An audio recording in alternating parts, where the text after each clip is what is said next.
What's up, Sky?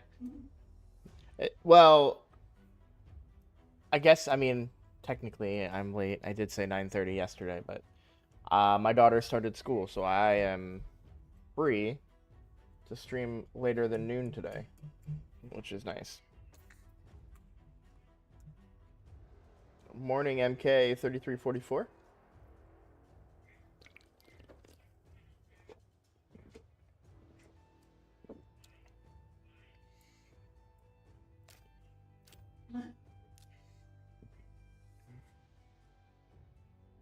I can't go 8 hours. I gotta pick her up from school, but um,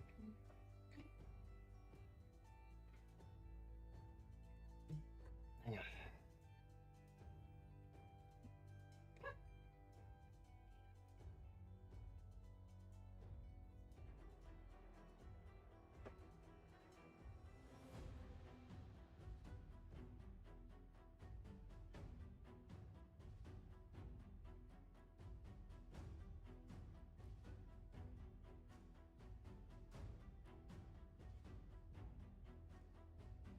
Yeah, dismissal's a little bit early, so I probably have to leave around 1:45 today. But usually I could be able to leave around 2.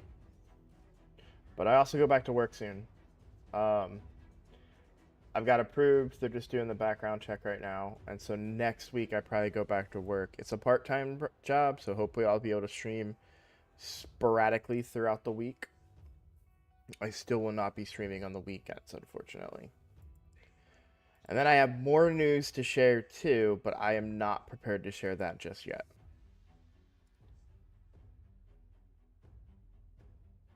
Yeah, we're gonna test out the Odin dungeon on the main account in a little bit. I kind of want to finish and pull for the Sand Devil thing. I only need about the problem is that I have to use gems at this point, and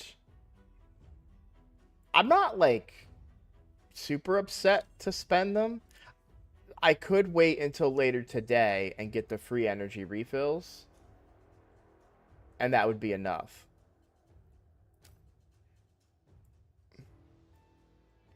Maybe we do that and I pull this tomorrow on stream. That sounds like a good idea. We'll do that. That way I can announce it and people can know, like, oh, he's going to be pulling stuff. Let's show up. What's up, freak?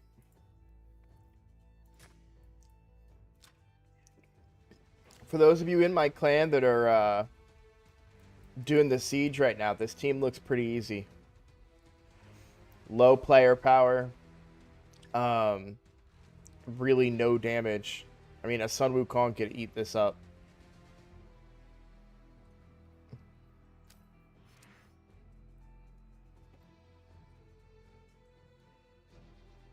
Is it confirmed, Security Boy? Did you see something about it being confirmed?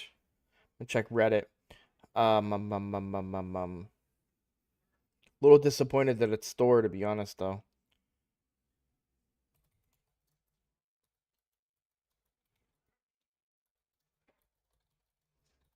Reddit.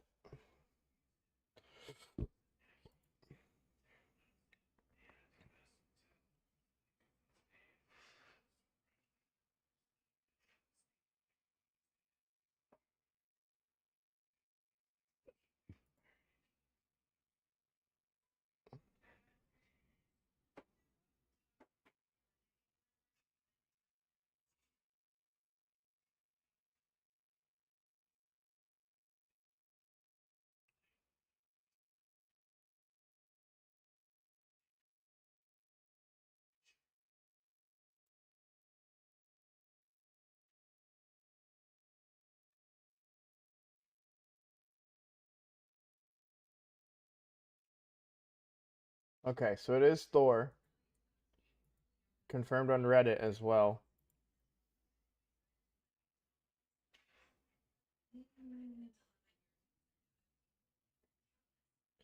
Thanks, Pi. No, they love me there. You could call them and tell them that I'm a biggest piece of shit and they'd still want me back. That sounds egotistical. I don't mean it in that sense, but um if you understood the circumstances about them bringing me back, you'd understand that they actually really want me back. despite the fact that it may not be in their best interest. They want me back even if it's just for a short time. It's in game at news. This account hasn't been logged out since the morning, so. Oh, okay, yeah. So it is store. Sorry, you're right. Good call. All right, let's take a look at their kits while we're on this account before I swap over.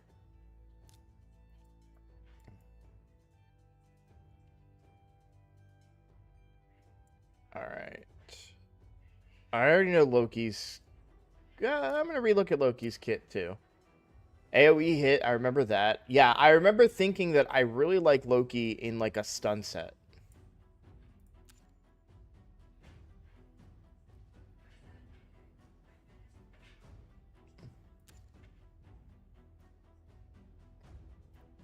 Block active skills.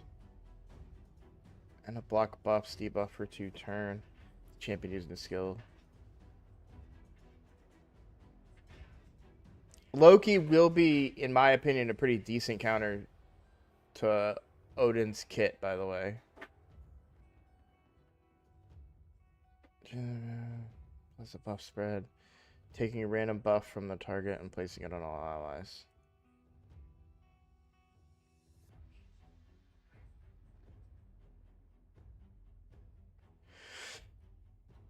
Heals on my 50% of the champions of this champion's max HP. Places a perfect veil buff on them for 2 turns. With champion that's under veil, perfect veil buff.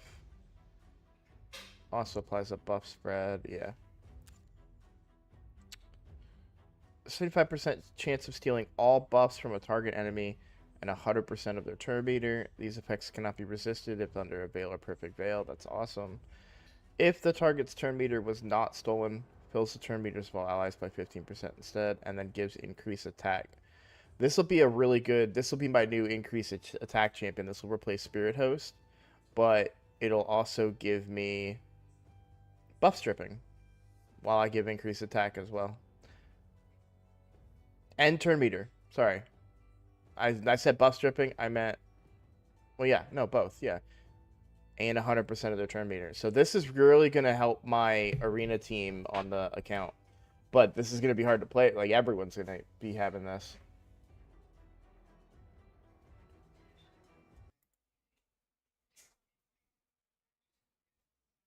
Hold on, Vager. I'm looking. So I saw that you messaged in the. Didn't I DM you?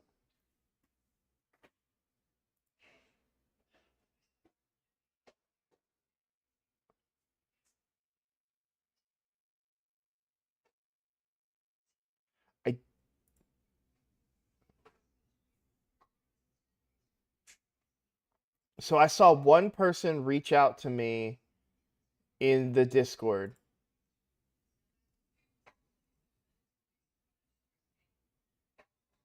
So in the account takeover requests, I have an A Davis that reached out to me. That is the only individual that has reached out to me regarding an account takeover on the Discord. I DM'd them and they have not DM'd me back. So to answer your question, I did not see that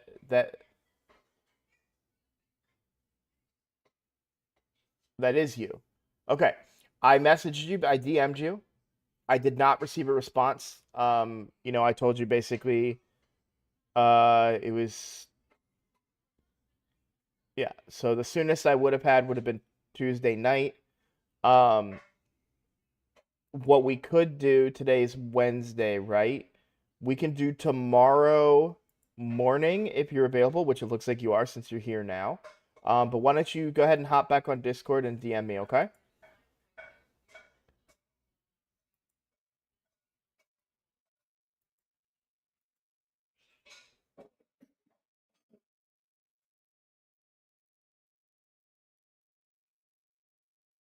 Yeah, no, I think his kit is really good. Especially this steel turn meter. You can use this kind of. I mean, it's not as much. Well, no, it's full turn meter, right? So he would get an extra turn, and then you place this. block buffs and block active skills to try and mitigate some of their stuff. So he'll be really good. And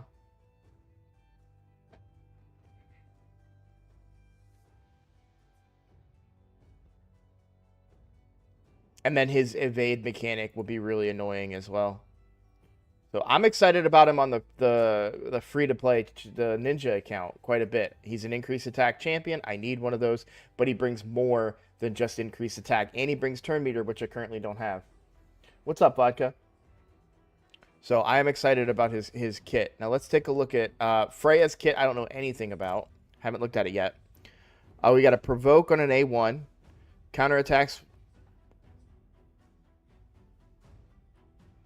Ooh, this is interesting. Okay. An AoE hit, 25% chance of placing a Provoke debuff for 1 turn. Counterattacks with this skill when a shield buff placed by this champion is removed by damage. Occurs once per turn. I actually like that a lot. I really like this. For Hydra, I could see this. You've got the built-in Provoke. It's a low chance. Well, it goes up to 40% chance, but that should be a lot of counterattacks with shields out.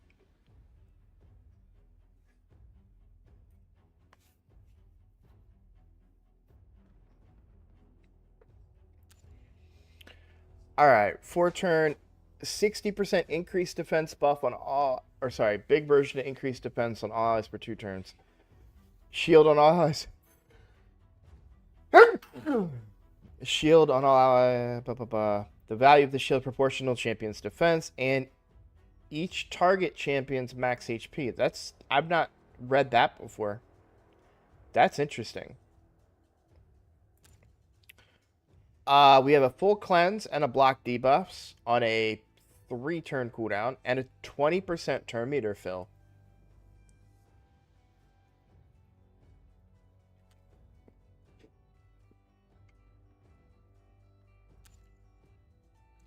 Passive increases champion's defense by 5% each time an ally inflicts a critical hit. Wow. Active effect prevents the death of the ally with the highest crit damage except this champion and keeps them alive with 1 HP when hit with a fatal hit. If there are multiple champions on the team with the skill, the effect will only activate once.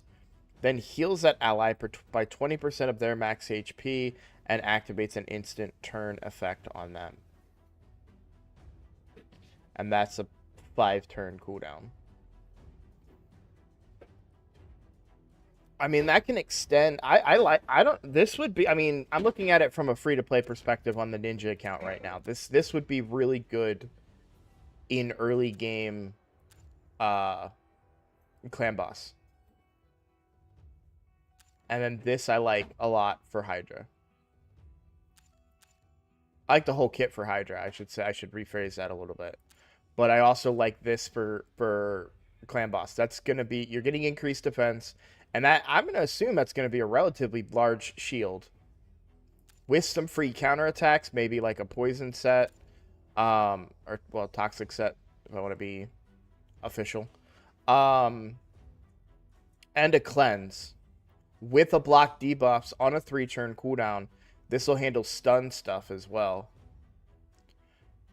20% turn meter fill.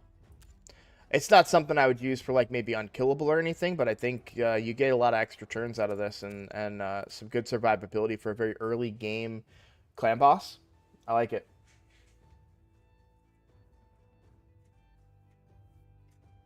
Yeah, Thor is diffusion. Your logic made sense about it possibly being Odin, but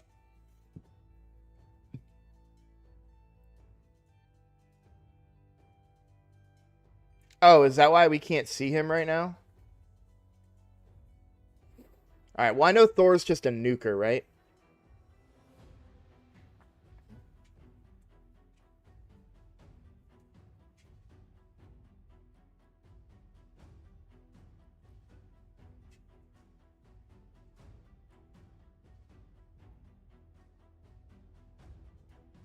Yeah, freak. That's a really good point. Alright, Odin's kit, I hear, is amazing. but it doesn't read well. Attacks one enemy has a 50% chance of placing a Berserk debuff for 2 turns. This debuff cannot be placed on bosses. If I remember correctly, they do more damage but take more damage. Is it all the way at the bottom? Yeah. Increases the damage inflicted and damage received by 50%. I kind of don't like having this under name 1. I'd rather be able to control it, but still. Removes, we got another full cleanse. Big version to decrease defense. And a chance to place stun on all enemies for 1 turn. So this is interesting. No attack here, so this would just get placed. I mean, he's already void, so weak hit's not really a thing, but this will, the stun will just get placed. Okay. Alright. Attacks 1 enemy before attacking, steals all buffs from the target. The damage inflicted by this skill depends on the target's type. So if he attacks an attack champion, he will inflict damage based on the target's attack, based on their defense. Bosses inflict damage based on their enemy max HP. So an enemy max HP hit. Okay. This attack will ignore 100% of the target's defense. If the target was killed by the skill, revive a random dead ally with 50% HP and 50% turn meter.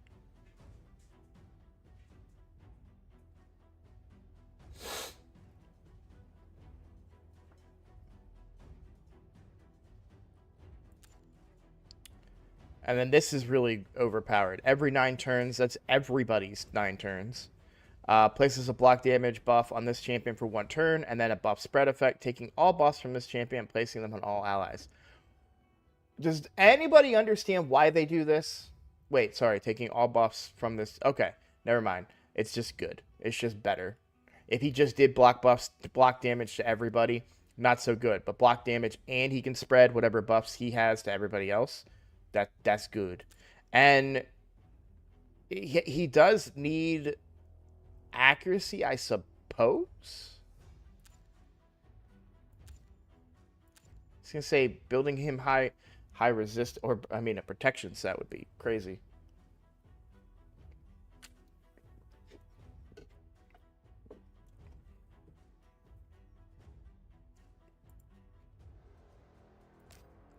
Yeah, he's really good.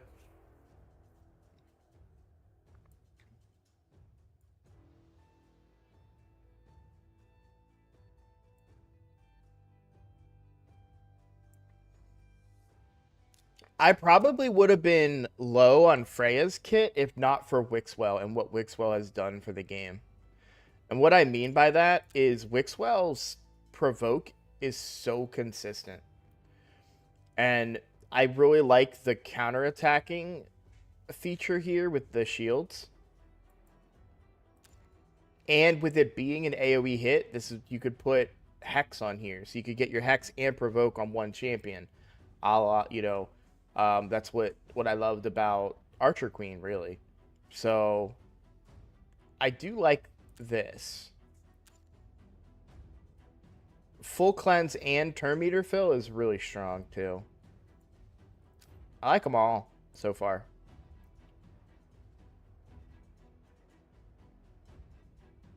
I don't. When I see Thor not in game, that's diffusion because they won't add. It says it. Vodka. It just flat out says it. By the way, just so you know,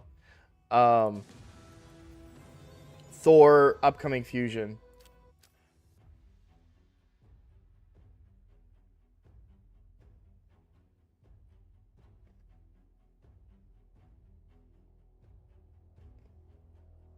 You'll love his aura.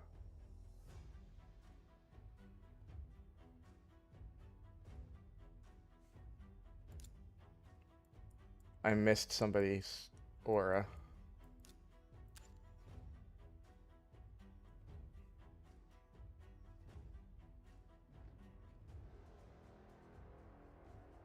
Yeah, I had heard about that. I forgot to look, but it's so crazy when you see it visually.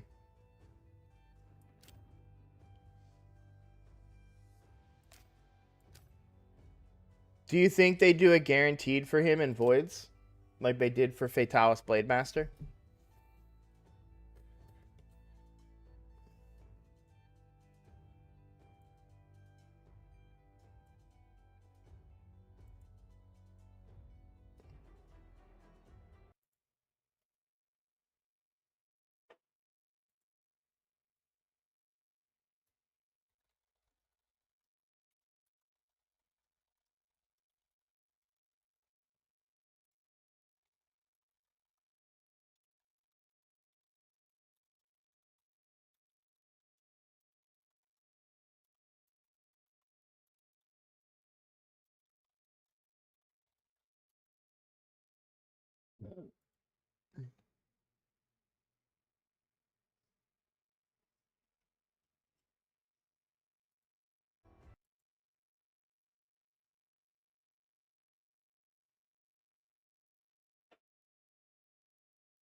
Oh, he's gonna be a reward in Champion Chase?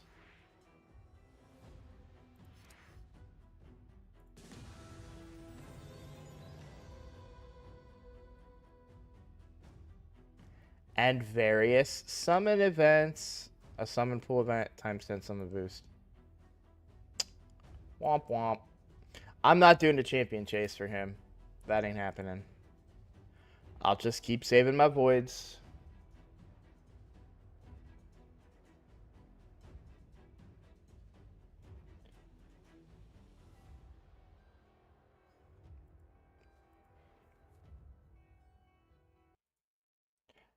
Yeah, I really want him, but I don't think I'm in a position on any account to be able to win a Champion Chase, unfortunately.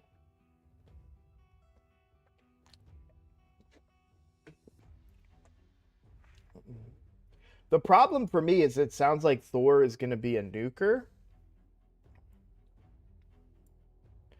I don't know on the free to play that I really need a nuker.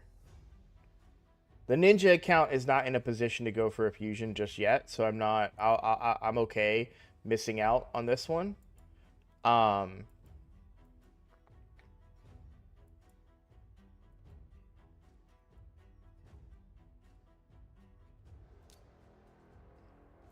I don't know if I'm gonna want to do the deck of fates though. I haven't tested it, but it should be down.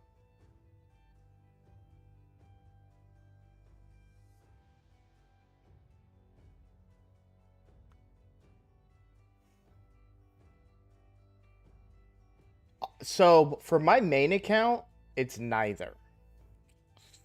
I hate to say that. Uh, I can't really see myself needing another nuker on the main account other than for maybe Siege. Um, Freya's kit is interesting, but I don't really see how that fits into my current playstyles. You know, I don't know if it's worth the resources for me personally at the moment.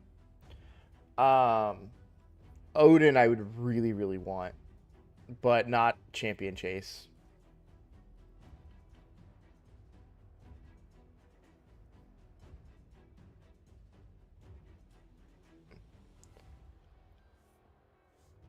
The free to play will do the fusion probably because it's a champion.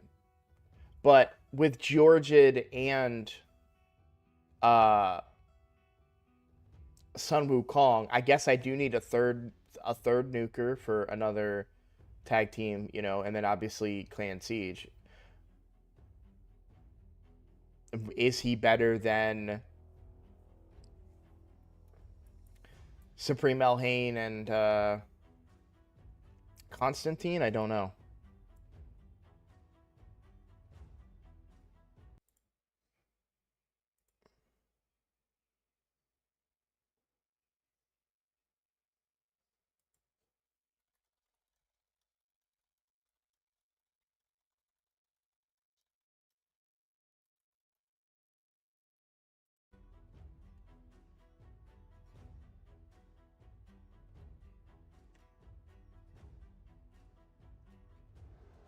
Yeah, it's a mixed fusion. Sky, they announced it. I haven't touched the new dungeon. Let's go do that. Let's go over to the main account. Well, I really wanted to finish. I can finish Sand Devil later. That's fine. So tomorrow I'm gonna open up the Prism Shard. It does not go into the weekend, I don't think.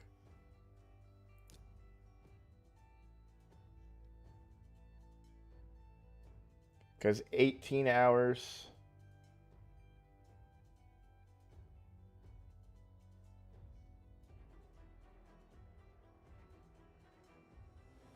That's be the end of Wednesday. Day 2 would be Thursday. Does this go into Friday? I can't math. Okay, how long? What time? What time is 2 days and 18 hours from now?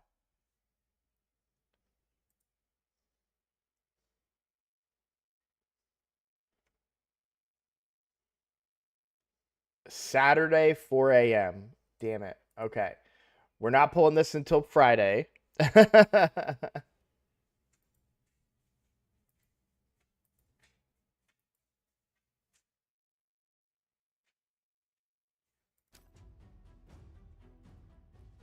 All right.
Oh, that pack sucks.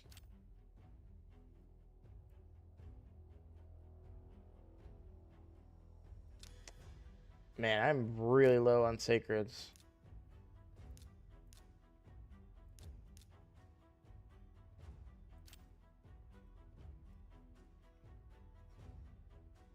Yeah, it was black because I turned it black. I was changing accounts, Pete. Sorry about that.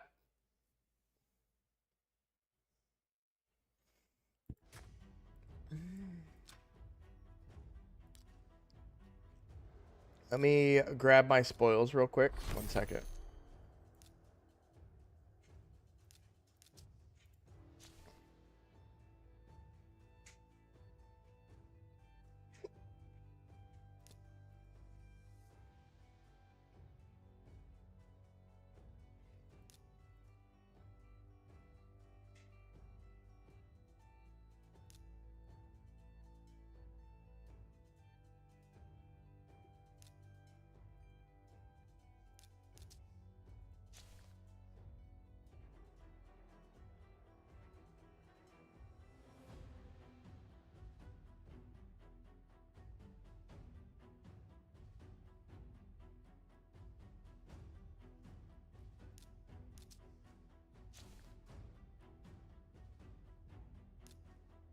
Wait, I only got one chest?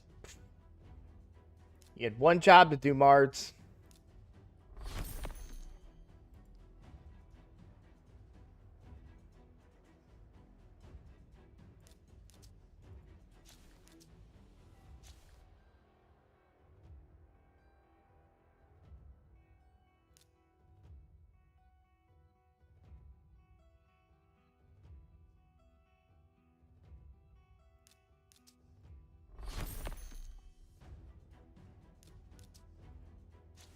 Hey, I like that.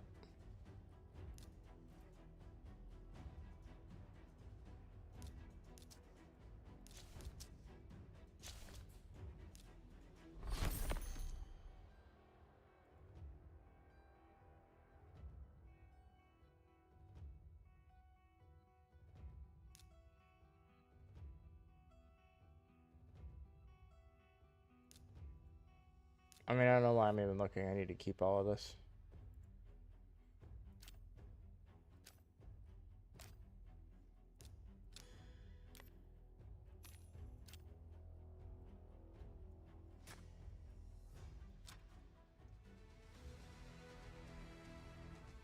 Nice. Who got that final one? Oh.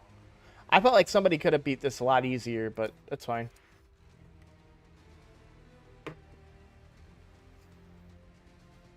Mm. They didn't have any weak teams. And certainly no empty spaces.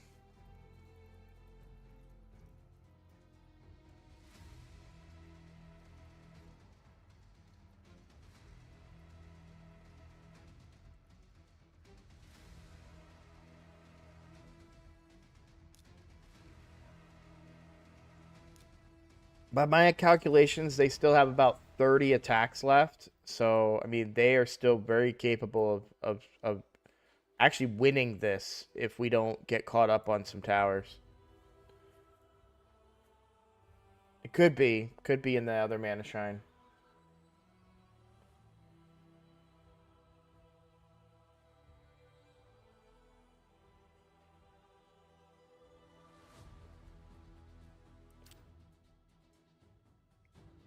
Alright. Dungeons. Event dungeon.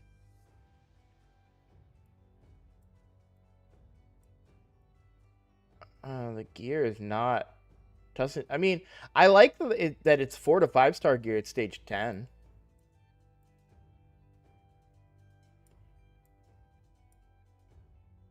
Okay, so it kind of follows the same pattern. Good news is, as far as I can tell, there's no... Okay, you can get ancients, but there's no mystery shards or anything in there, so that's fine.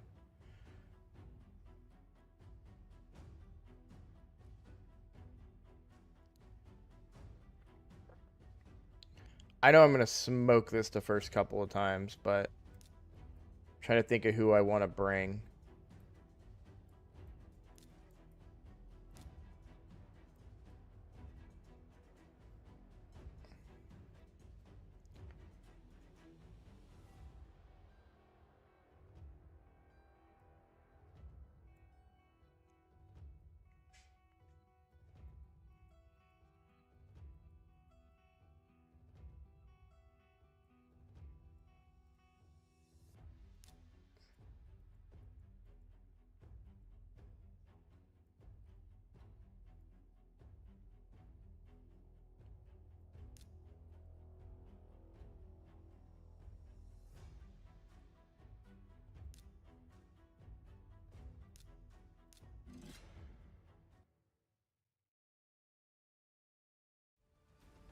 No, I disagree. I think we're going to get...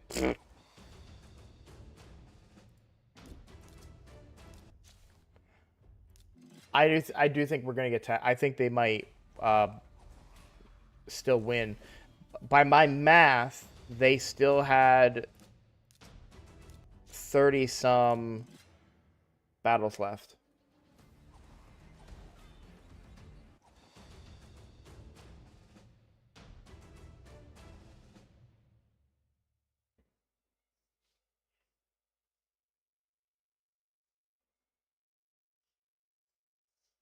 Seven had just one battle left. 2 were AFK, and 11 did not attack. What?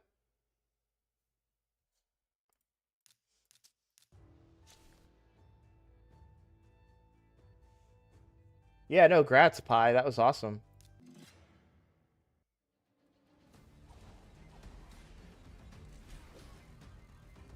This morning when I crunched the numbers, they have 28 members in their clan times 3. I did that. Then I calculated all the defenses that we had and deducted that from their total.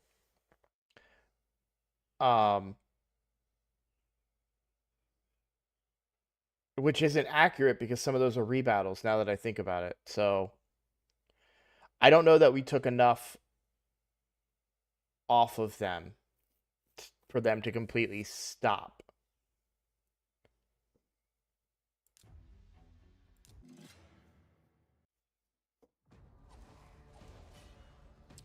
The problem that we have that they don't have, which has been proven by their defense strategy, every single person in their clan can put up viable teams.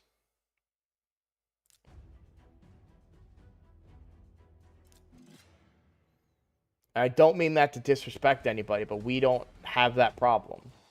Or sorry, we have that problem where we can't all put up viable teams.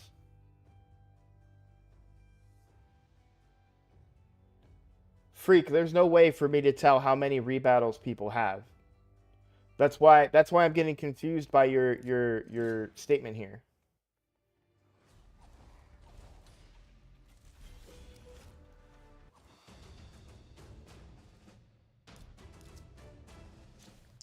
I guess what I'm saying is you're making broad statements that they don't have any rebattles left, but in reality we don't know that. And even regardless of rebattles, rebattles don't take up their battles. So they, if one guy made up, he had his first battle and then all 3 rebattles, and that's 4 attempts on red, he still has 2 attacks left. You get what I'm saying?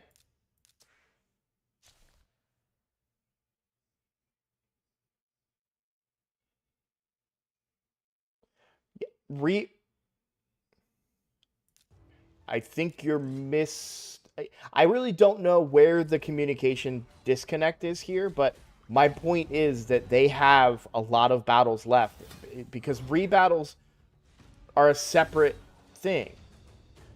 You can use 4 battles on one fight and still have 2 battles left for another fight. Or for 2 other fights. So rebattles are not a significant way to track what they do and don't have. The only advantage that we get by them using rebattles is that reduces the champions they can use. So they run out of their good champions. That happened to me on my free-to-play. My free-to-play went to fight in the Mana Tower, and I ran out of champions to use on the free-to-play.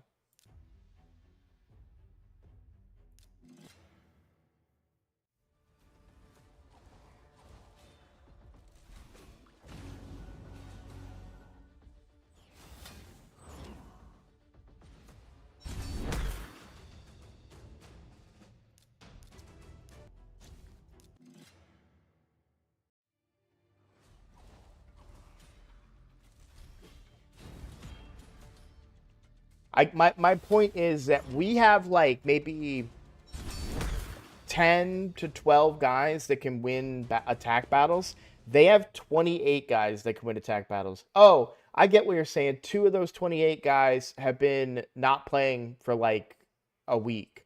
So, okay, you're right. Okay, so then we take that down. So reduce it by another 6, right? So instead of 28 times, it's 6 times or 25 times 3.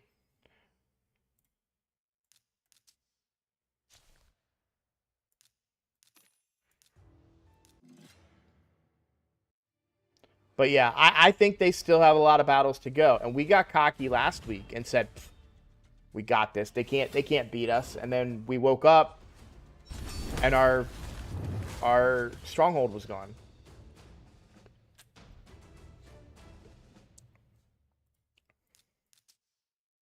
Not only was our stronghold gone, but they also took more towers than us, which proved to be the eventual tie-breaking issue. Or tie-causing issue.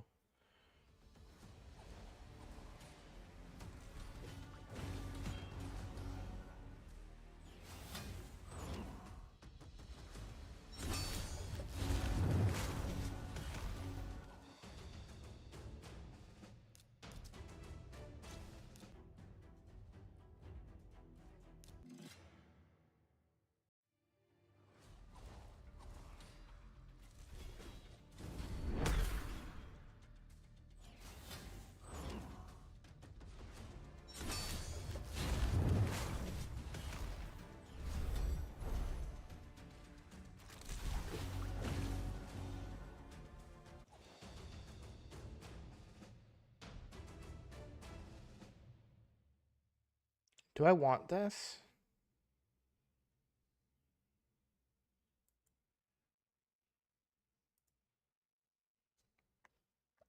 I mean, I guess.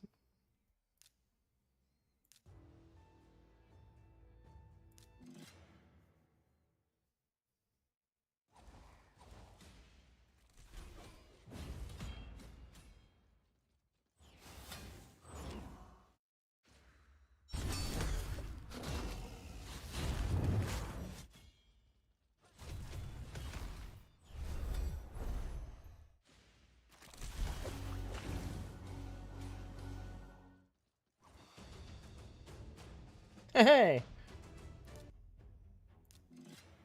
I'm actually okay with that because we can go pull. We'll go pull that right away.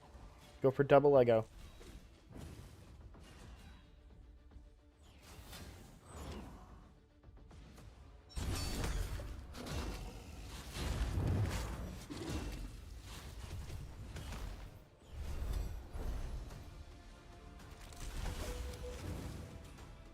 Yeah, I think Padrig is really, really good for this dungeon.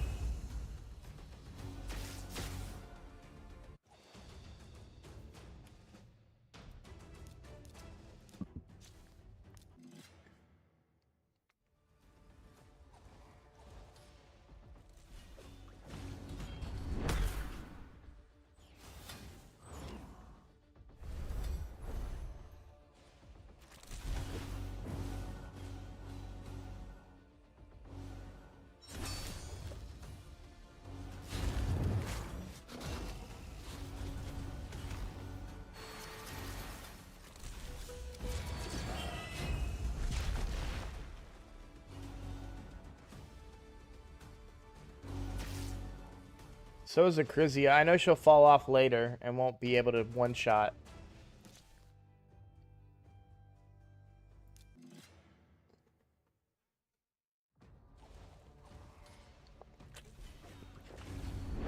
Gino, the big point behind this dungeon is the gear that you can get from it is really good, and it's only open for a limited time.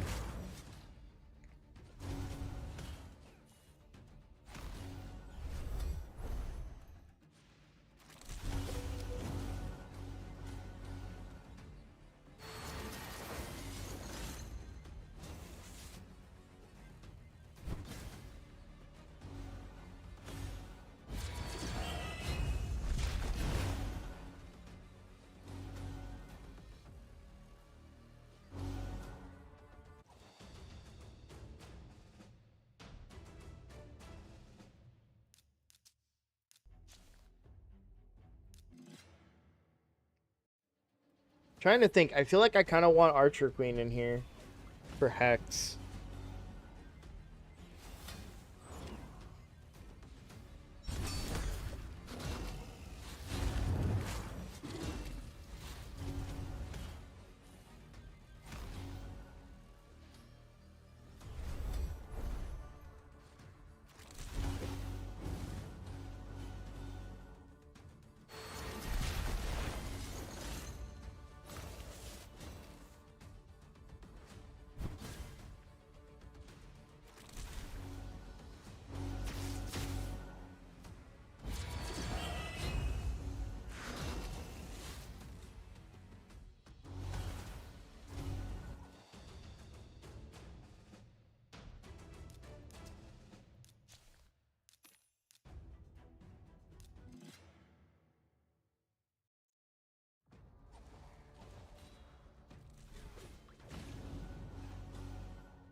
I respect that, Zigny, but I wouldn't sleep on the set either.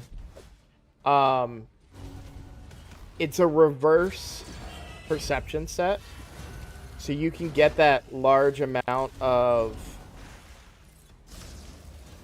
accuracy, but with more speed. So, like, perception's weakness is that it doesn't give you as much speed. But now you can get the more speed with extra accuracy too, which would be good for a lot of champions, even outside of PvP.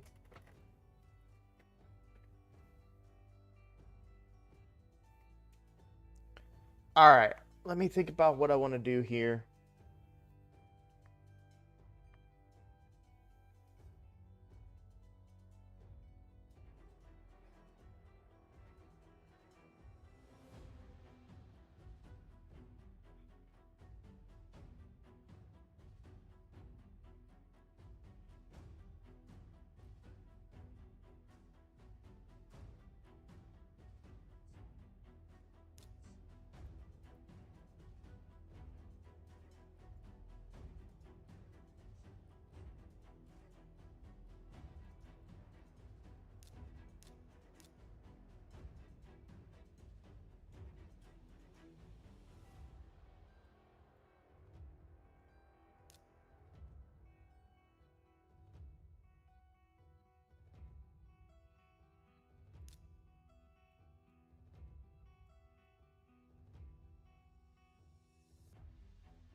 Is that not enough damage?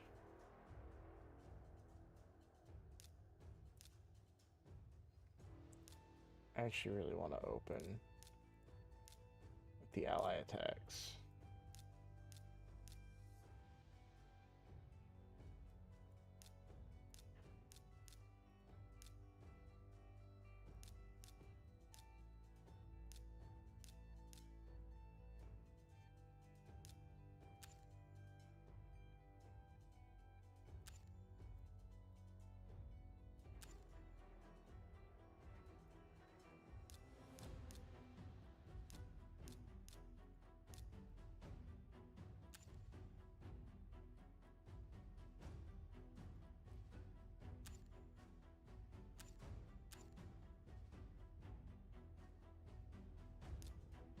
I also need to make sure he has gear on him.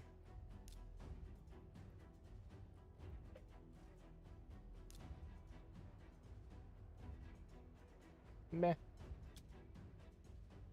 He does not need that. Where's his old amulet?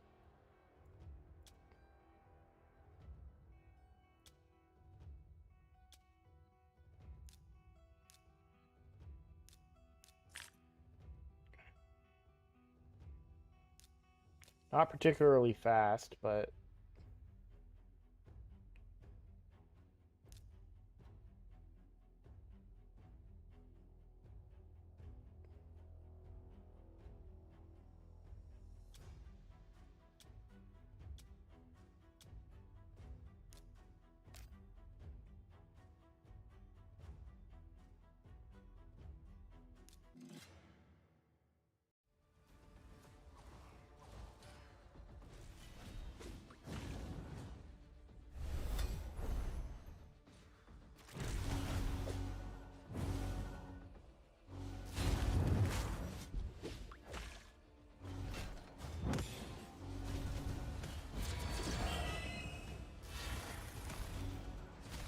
what's up, Tig?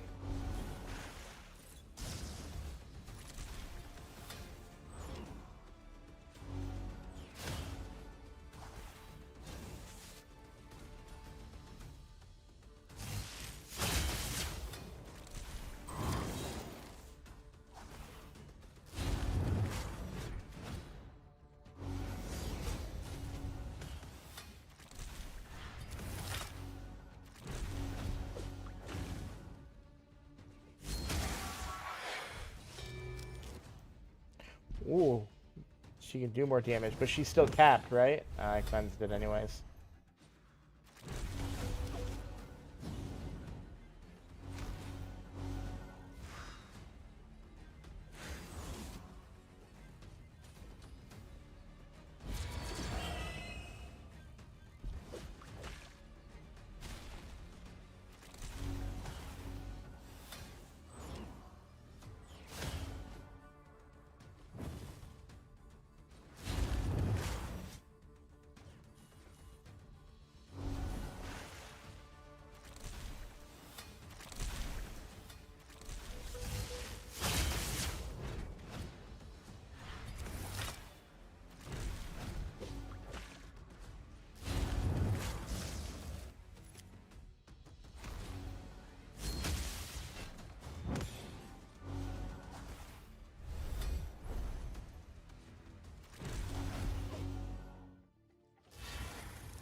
If I'm consistently landing block buffs, I don't need Lady Mikage. It's just overkill here.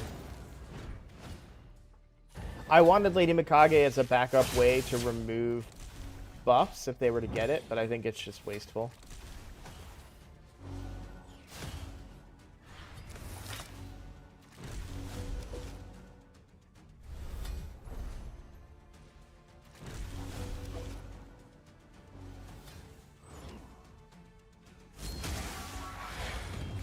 Yeah, I think I'm on stage 21.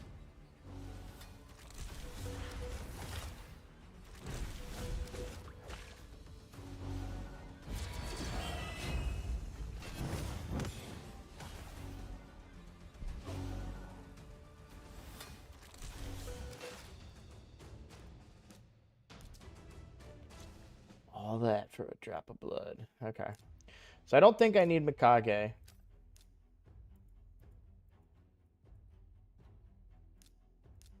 I really like Padric because he's bringing my increased accuracy by default on everybody that needs it, which I like a lot. So I just need another damage dealer. But I don't know that my damage dealer is necessarily Newt. Like, I don't know if that's who I feel like would make the most sense, but I just don't know if that's for sure who does make the most sense.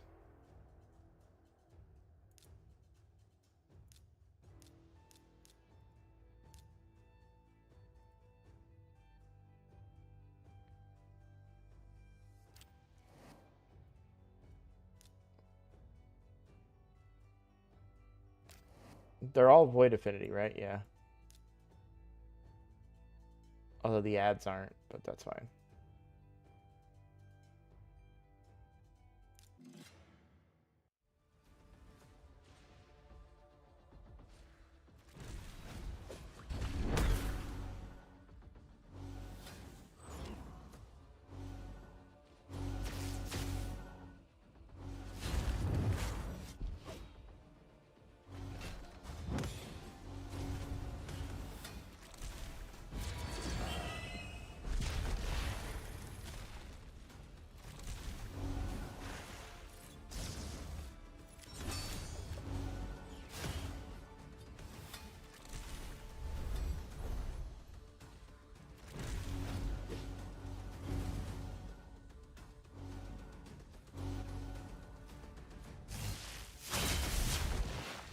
Yeah, clearly much better with that change there.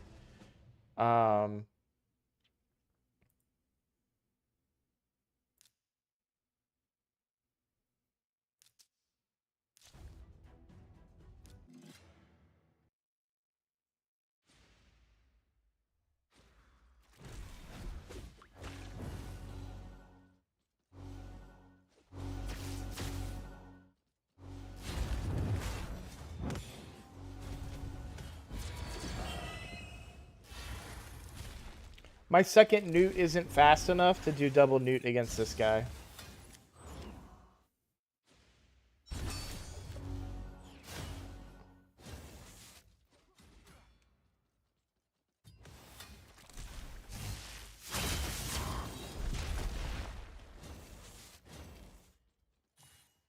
Wait, how did he land a block buffs? Did I not get...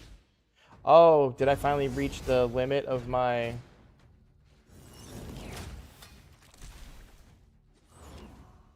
Ugo?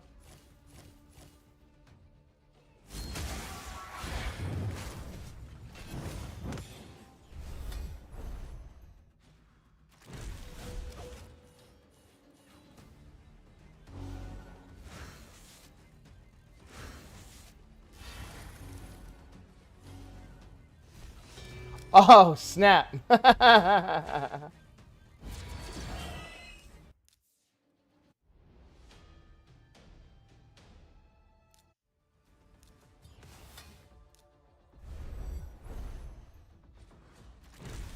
I just need to check, because my Ugo landed it later, so she, I mean, it could just be my Ugo doesn't have what she needs.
Yeah, I just got a little unlucky last time with that block bus not landing, I think.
I think I'm cooked here.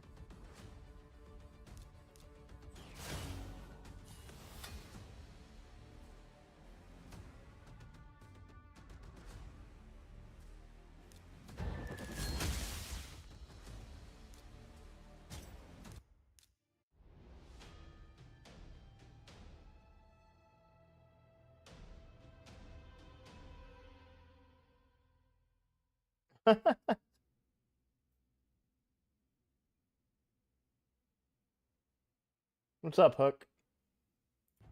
Alright, we'll go back to that in a second. I want to rediscuss what I was saying here, though. Is that...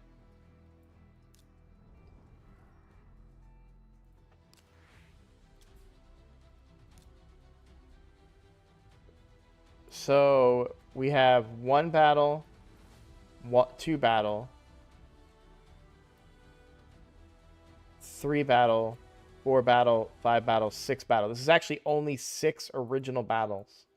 The rest are all extras, right? And those don't, I'm not counting those in my calculations. So if we go look at their clan, what I'm saying is they've got 28 members in their clan. We've got 1, 2, 3, 4 people that we can assume are not actively playing. So 24 people. 24 times 3. They have 72 battles to start.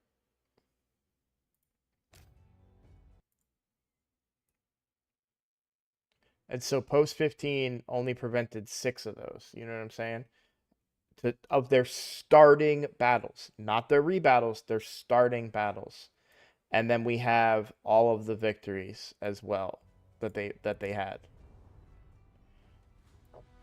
So we've got 6, 7, 8, 9, 10, 11, 12, 13, 14, 15, 16, 17, 18, 19, 20, 21, 22, 23, 24, 25, 26, 27, 28, 29, 30. Right? That's 30 of their 72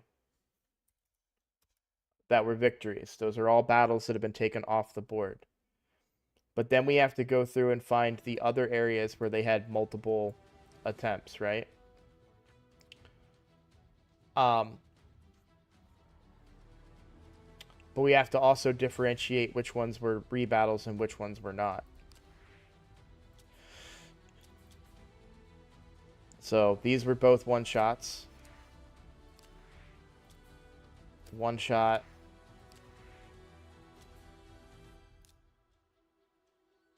So 2 battles here. But I already counted one of them. So then we minus 1 battle. So they're down to 41. Oh, sorry.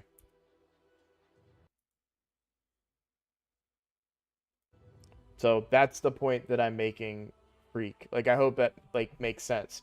Now, I haven't gone through and looked at every single one of these that required multiple times. So there's an extra 1 here, right? So we'll minus another 1. So now we're down to 40 battles that they currently have left.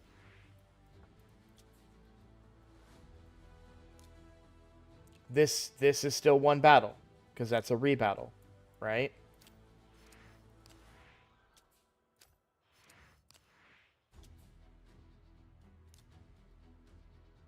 still one battle. This is 2 battles, so we can minus another one. Because we've already counted this once. Okay?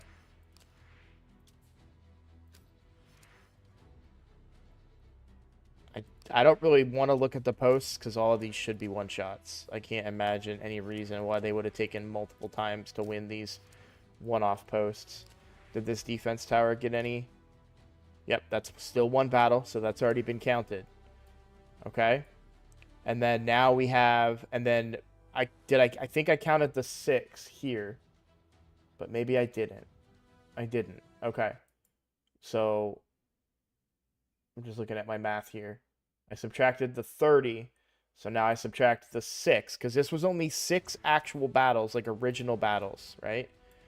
Habu, 2 Valk, 3 Toast, 4 Egg, 5 Dash, 6 Mika, right? So now we did reduce it by another 6. They have 33 battles left. Did they fight post 14? They didn't even bother, right? Have they tried Defense Tower 2? All right, there's 1 battle off the board. Down to 32 battles. They can't even get here yet. Defense Tower 4.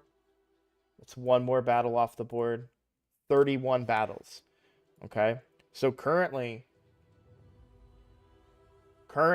Freak, what I'm saying, their clan still has 31 battles left. Do you understand what I'm saying now? Did I make it make sense? Because like the rebattles don't count. They still get another battle. The only thing the rebattles are doing in our favor is reducing the number of champions they can use. So like here on post 15, because they were super stubborn, they used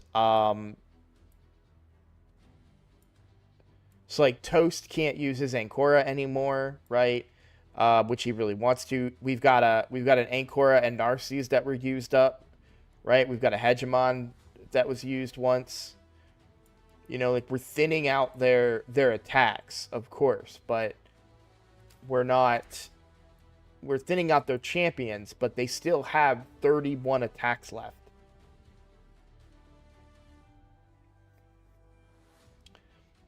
And the thing of it that I don't think that anyone is comprehending is that these teams are, I mean, they're going to plow through this once they get here. You know? Like, look at the player power. Now, some of these teams are really tough. Maybe they take a time or two. I don't think so, Vodka. Vodka, you just said that. You just said, am I still 30 minutes behind?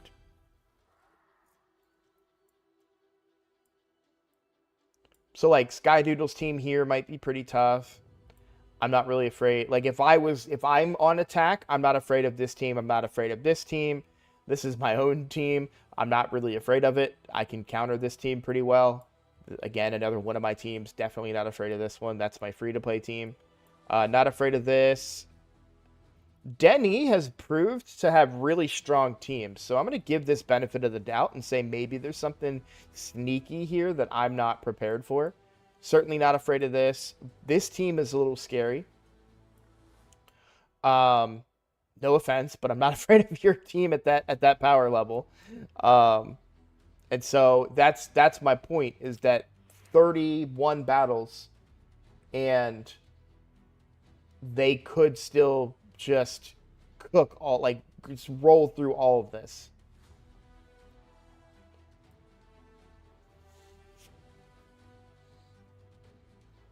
And their roster, this is the other thing I'm saying too.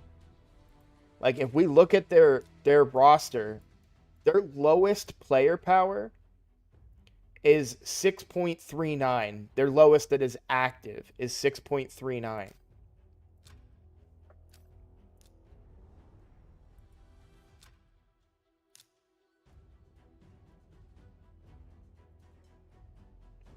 We've got you mean you're 1.7 million player power. You see what I'm saying? Like, and I'm not saying that means anything relative to your skill or your knowledge or anything. What that player power is accounting for is your gear and champions, right? They have deeper rosters. You may have, like, so my free to play, I had 2 good battles that I could put out, 2 good teams. They're used up now. And I lost my 3rd battle because I had to use like a hodgepodge of champions because I don't have a deep roster. And even on my main account, I don't think you were here last night, Freak, and listening to us all freak out, literally. But I won this battle with the hero of, where is he? Where's the hero of the Vanguard? There he is. Look at this. This is what I mean, by the way. I fought this guy 4 times. And what's up, Redblade? Hey, Redblade, what's up, man? How you doing? I fought this guy 4 times and never used more than 1 battle. Do you see what I'm saying? I feel like I'm talking to nobody. I feel like Freak's not even in the chat anymore. And that this isn't making any sense. But I'm clearly explaining this. Either way, this is the hero of the Vanguard. So I want to show this to you guys real quick. So I went against this guy with my best team. Well, my best team, but my team that my go-to team, my go second team. And I lost. And I lost because his polymorph proc. He has a 3-star polymorph on his Armands. That's it. And that procced on my one of my champions. I think and so I lost, right? So I come back and I bring my Lady Mikage. You can't see it here. My Lady Mikage is a 6-star polymorph. His 3-star proc, I never got a polymorph proc. And I screwed up. I brought the wrong aura. I forgot about the aura thing. So then I was like, all right, whatever. I'll go again. I brought Lady Mikage again, 6-star polymorph, and a 5-star polymorph from my Duchess. He polymorphs again. He gets a polymorph proc on his 3-star. I never get 1. I was fuming. I was screaming in chat. I was screaming out loud. My wife was sitting there listening to me scream and shout and be like, he's got a 3-star. This is bullshit. I've got 6 and 5-star and his 3. You know, I was going crazy. And, but I didn't, you know, we were afraid we weren't going to beat him. And the clan leader, I got to set the example. So I was like, screw it. So I brought my highest speed aura that I have on the account, who is not built. He's built for an unkillable clan boss team. I'm going to show you his stats in a second. And I'm like, you got an Armands? So do I. And so I threw Armands in there. Sun Wukong is in there. He's the only DPS I had left that's built, right? To be viable damage-wise. So I threw Sun Wukong in there. And then I used my Arbiter this time with the proper aura. I went first, and I out Armands'd him. And then Sun Wukong mopped them all up. And it was hilarious because all it took was this lowly Fushan. When you guys see his build, I'm not joking. He is not built like for anything significant. So 189 speed, only 200% crit rate. He actually has a surprising amount of accuracy, and that's because he's rocking Brimstone. That's the only reason I have accuracy on him. I should probably get away from that now that I think about it. But either way, decent amount of attack, but no ignored defense. Like, he's not built to be a nuker or anything. He's literally not built to be used in anything other than clan boss. Yet he managed to make us win, and we were really scared of that team. That was the biggest like challenge team that we had to face. Was this guy's Ancora Narcissus team with a Yumiko and Armands +2. And they got beat by a lowly little Fushan. So Fushan is officially the hero of Roadblock's Vanguard. And we were going nuts in chat about it. And then of course once we won that, then we just everybody could use their battles freely. We could steamroll everywhere else, and you know, obviously we did. We took that mana shrine. That taking that mana shrine is going to be a big deal for us in the long run regarding the points, because that's going to give us a big boost since they did take one of ours as well. Now they will likely take this one, which will give them another 500 points. So if I'm looking at the scores, so that'll put them at 2550. Like, they can get really close. And what I'm afraid of is another draw. But here's the concern that I have, too. We are out of significant attacks. Like, you can see Pantsoff right here saying his attacks don't matter. He's not going to get a victory. Because they all have good teams placed. And we have a bunch of weak teams placed. And that's fine. I'm not mad about it. That's the nature of our clan. We got to play to our least common denominator. But if they take this defense tower and another mana shrine, that's another. Sorry, I'm looking at the wrong thing. If they take this mana shrine, that's another 500 points for them. If they take this tower, that's another 250 or 150. Sorry. So now you're looking at 2550, then 26 to 2700. They're getting really close, right? If they take the stronghold, they obviously win. But what if they take this magic tower that's relatively weaker defended than some of the choke point ones that we've had, right?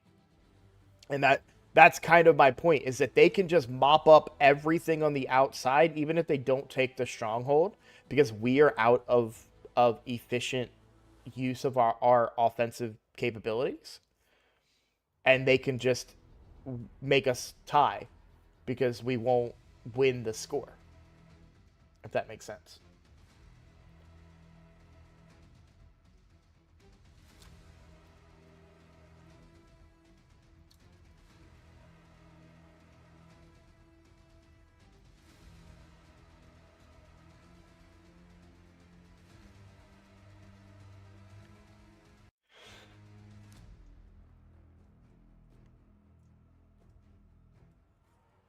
So I'm a little nervous because we got cocky last time, and then they found their way around last time.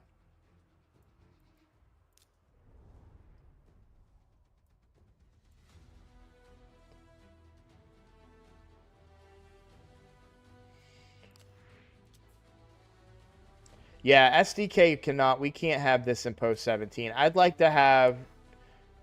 Where's our list? We need to talk. Well, we need a meeting. Is what we need to have. Oh, I'm muted. There we go.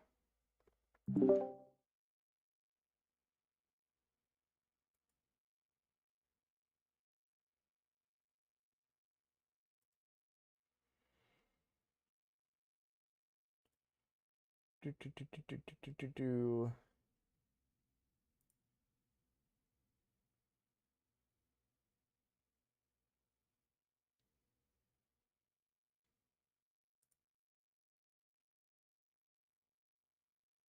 Yeah, I think we need to bump post 17 to high importance. Okay.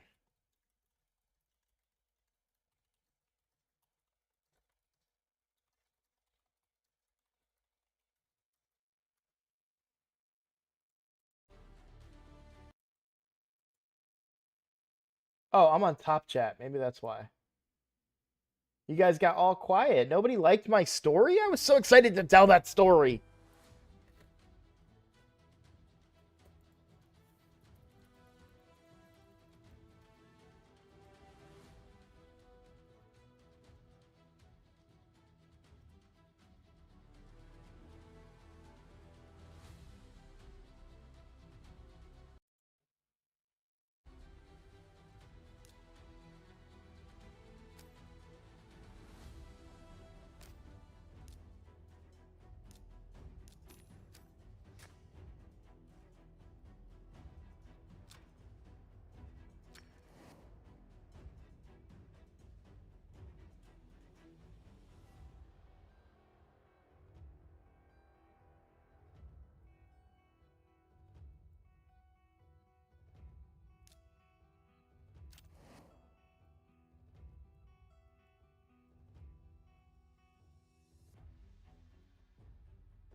Yeah, it was a really fun day.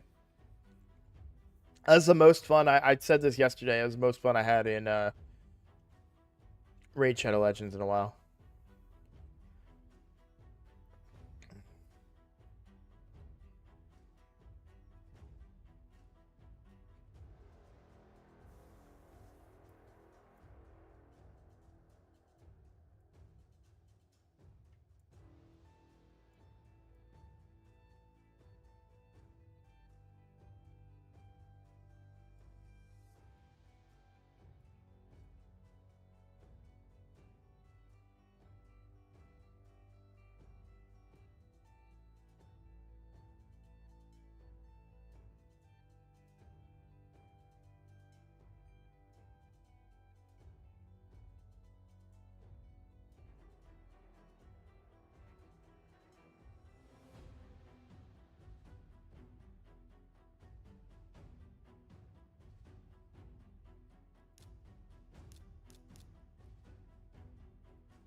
I still think I like Padrig here.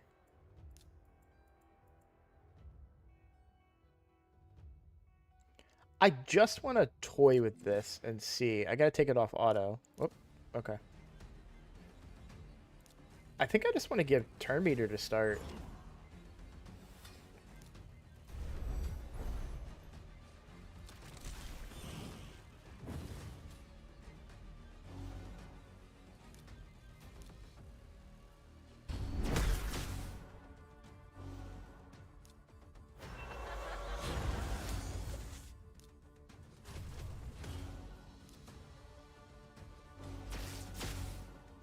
Dang.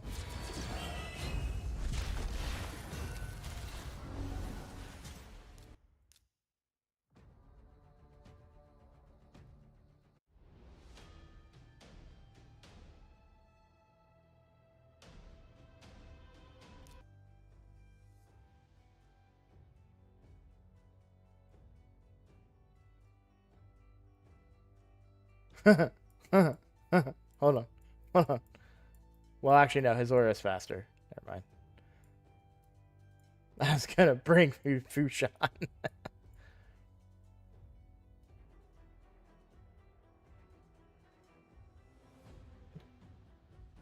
No, freak. I was trying a one-shot strategy there. I wasn't trying a consistent thing. And if I really want block buffs, I can get off Lydia, too. I just need everybody to be faster. That's all.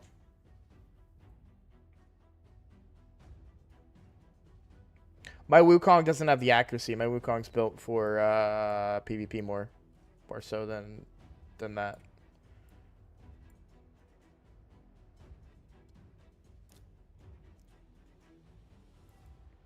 I do like bringing Lydia though.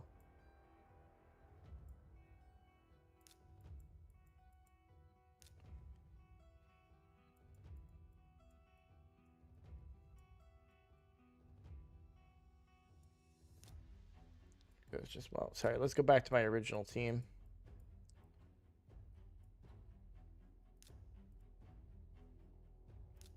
I think I want to drop him. He's not really making it count. Okay.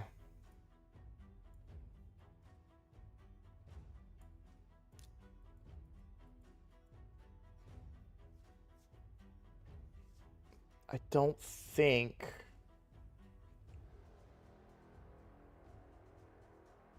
it's enough here.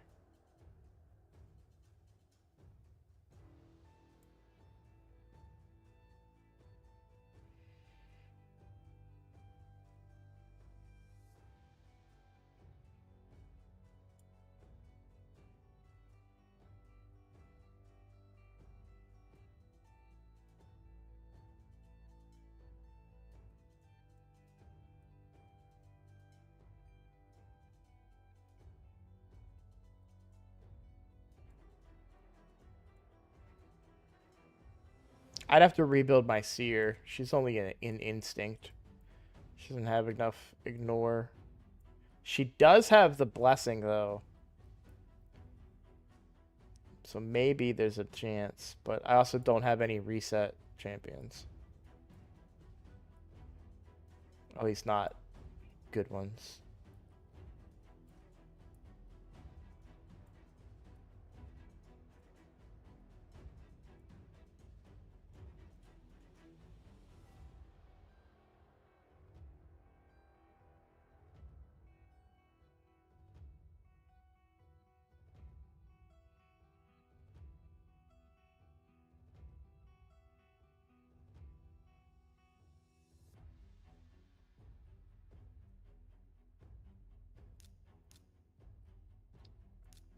Curious how hard Rotos can hit for this.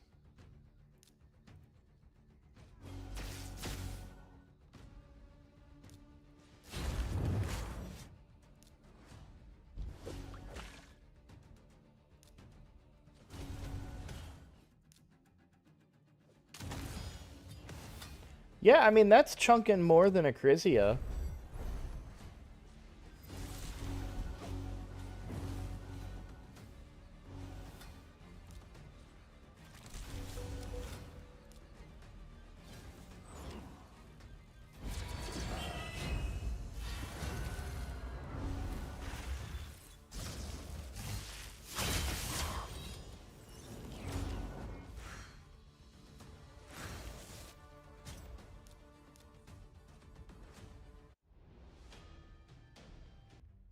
His A1 hit really hard there. I liked that.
Yeah, he's too slow. What's up, Beast? How you doing?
Want to have fun. I just want to do like fun one-shot stuff, but my account's not there yet, and I'm sad. All right, I do want to look. I guess I can't look, can I? Because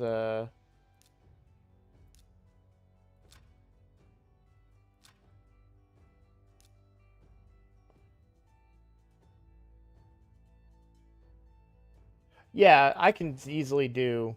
That's a 44-second run. Like, that's easy. I'm not worried about it. I'm just trying to toy around with fun ideas.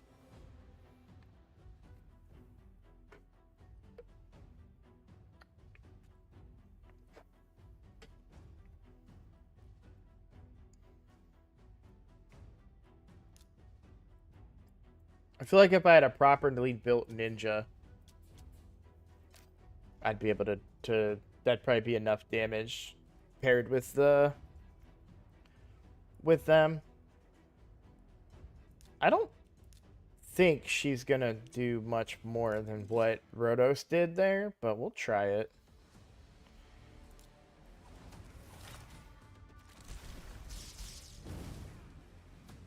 Yeah, it's about the same as what Rhodos did.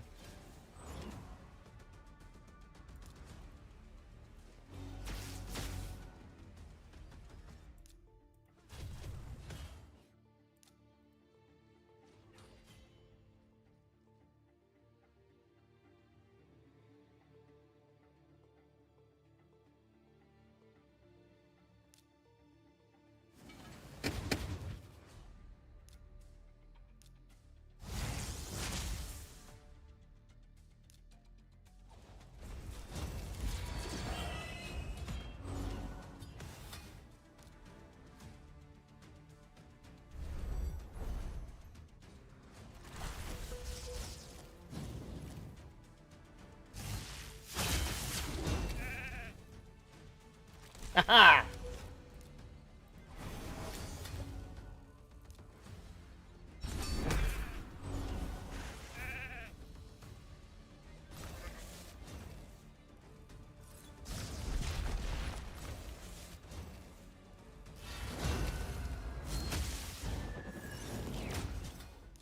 Yeah, I just don't think my account is strong enough to do any one-shot type stuff that I want to do.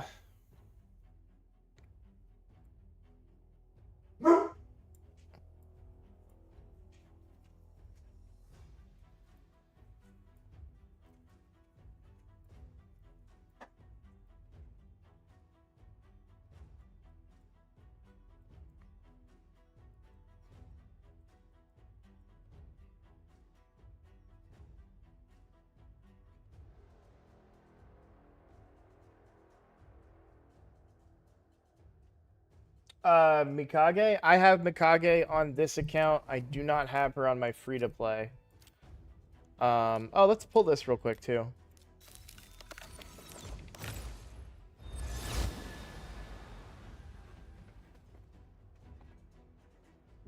I need Enda Moonbeam on my free-to-play, and then I have Lady Mikage.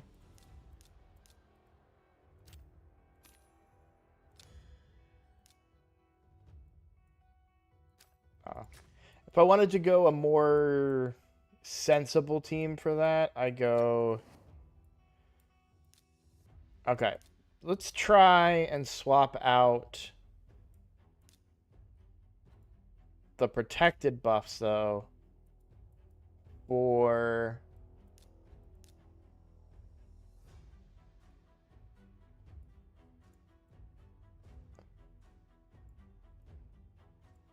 Where you at, you big ugly lizard? No, you have blessings. You should be higher up here. Where?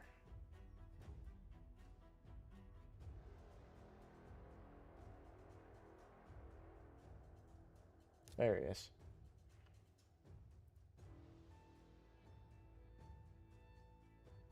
Okay.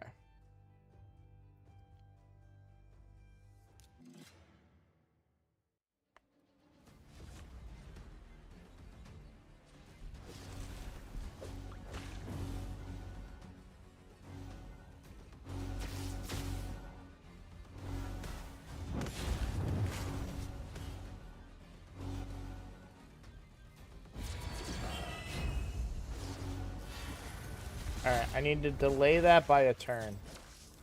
That's fine. Easy enough.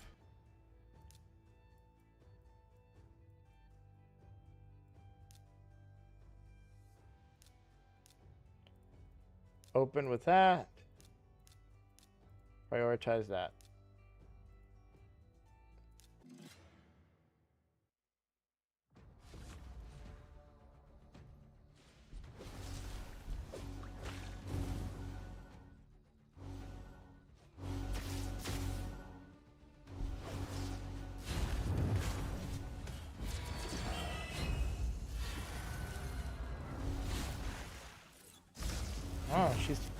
Pythion's too slow, huh? I didn't see that coming. Not gonna lie. My Pythion's not.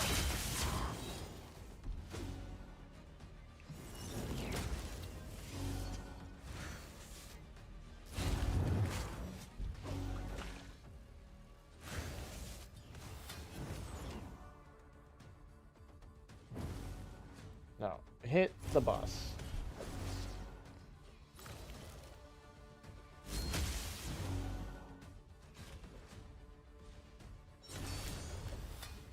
Oh, Newt's gonna kill himself here in a second. It's gonna be really funny. Well, not if block damage is out.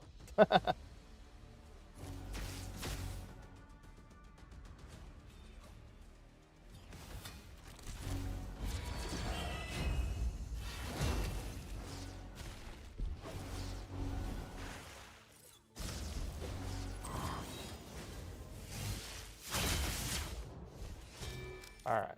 So it's just easier then to stick with that guy, but we gotta build him better. We gotta build Alatreon better. He needs to be more fast. What's his aura? 30% in dungeons. So he should be the lead, and I don't need Padric then.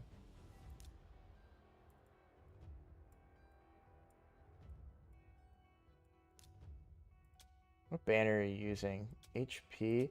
Do you even have a heal? Shield? Okay, so the shield would be bigger.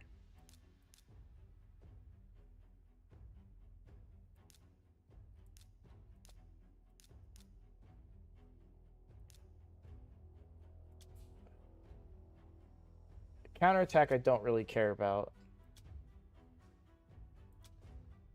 I do want high HP, but not at the sacrifice of speed, though. And I don't really care about Relentless, so...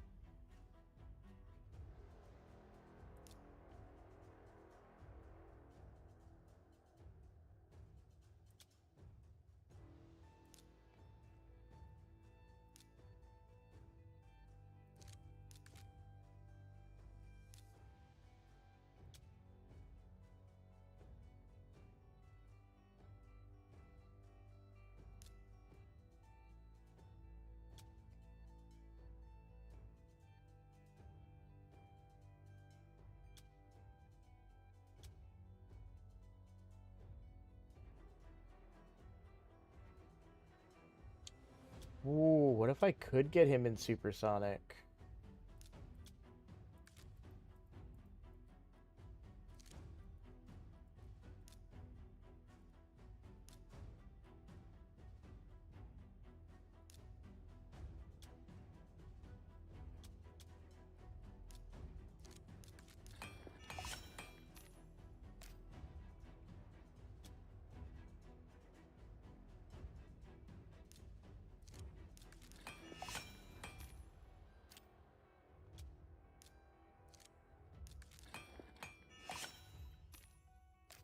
Hmm.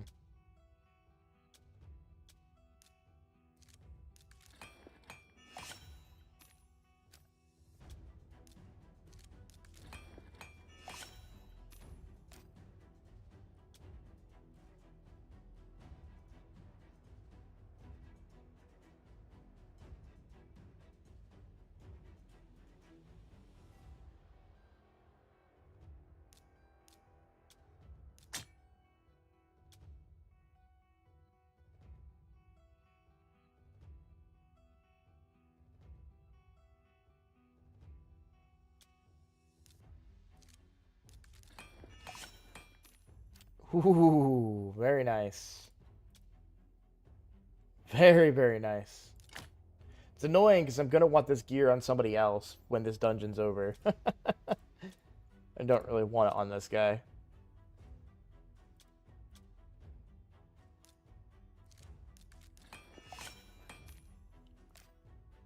That's one speed on it.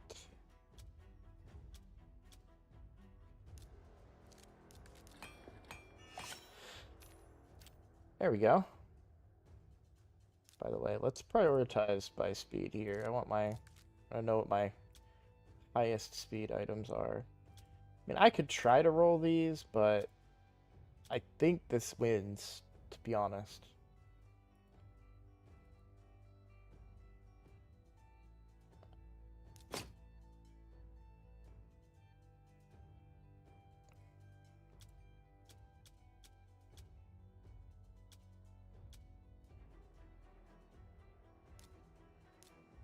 Do we have any supersonic accessories? No.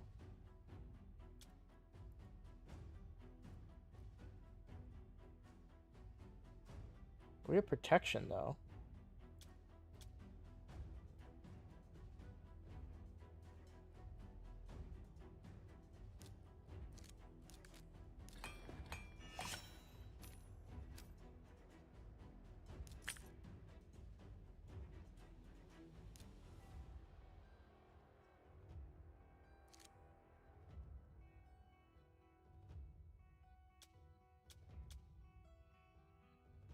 Dang, no speed on it, though.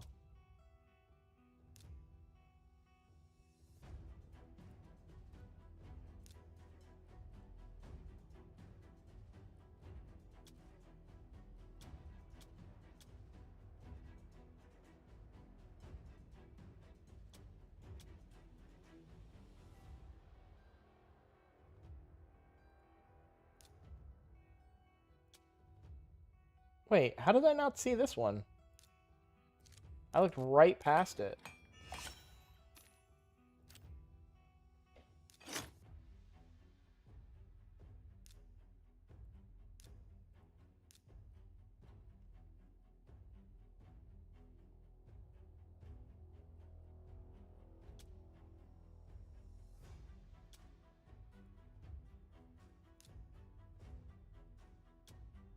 Yeah.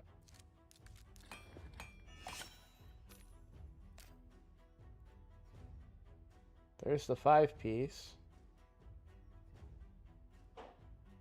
And that's all we need is 5-piece.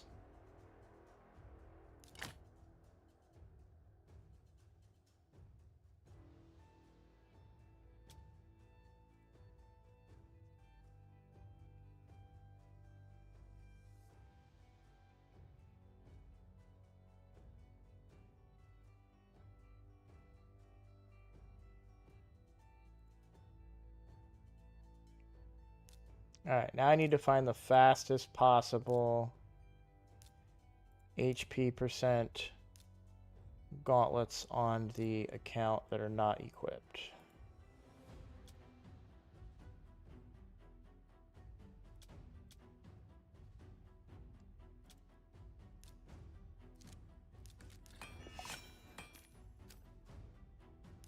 Perfect. Double roll.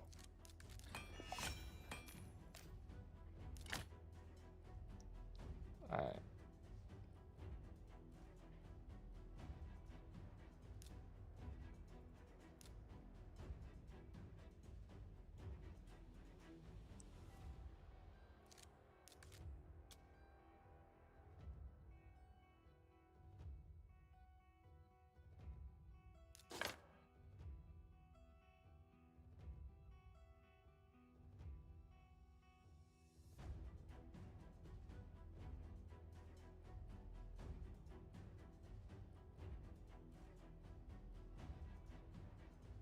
Finally a 2x for mythicals. When's that?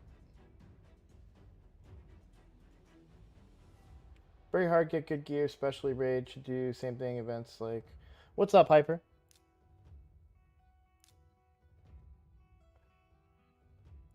Oh, so no sacred 2x this weekend. It's gonna be primals. That's sweet.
I'm gonna have to try this team. So check this out on Reddit. 100% stage 30 team. Arbiter, Lydia, Mithrala, Seer, who I have. But I'd have to rebuild my Seer to hit harder.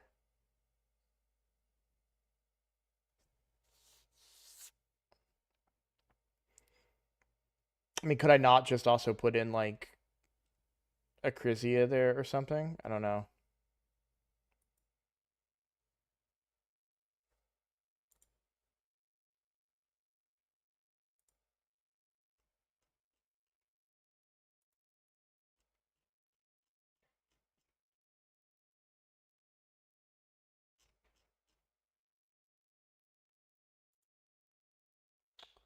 Sacred's 2x is still holding. What?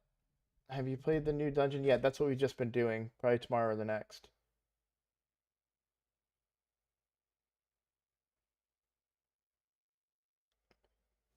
Alright. Oh, hold up.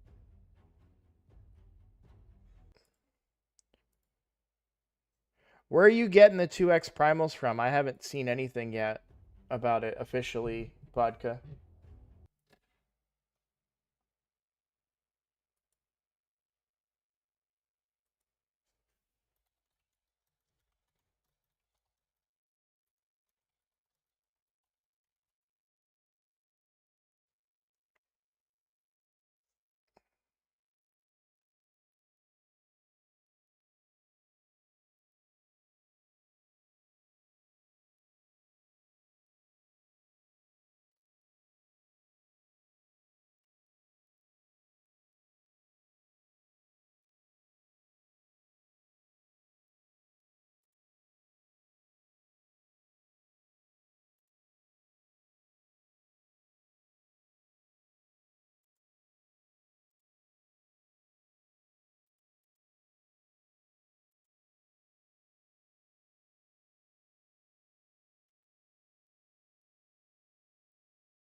I see what you said. I don't know who that is.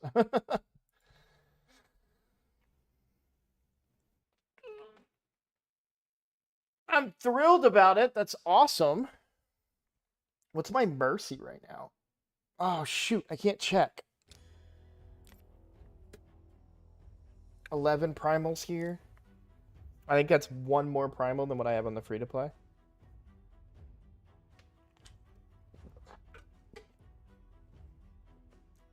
I'm actually really excited if that's true because I didn't want to pull my. I didn't want to pull Sacreds, to be completely honest.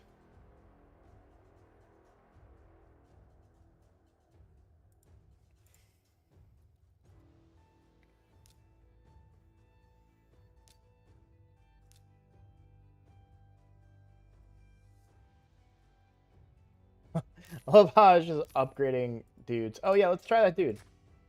We upgraded him. Let's try him now.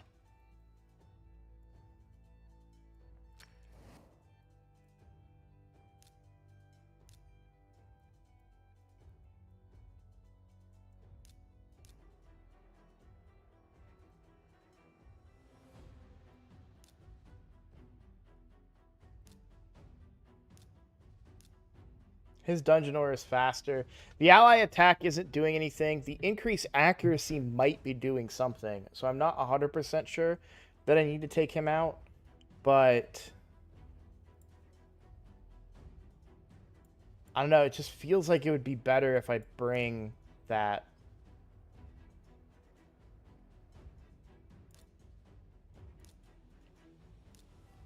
And I still want to go Bless Bash first on both of them. I know I won't have the block buffs up every time, but sorry, the decreased defense every time, but that's fine. Let's see if I need the accuracy or not.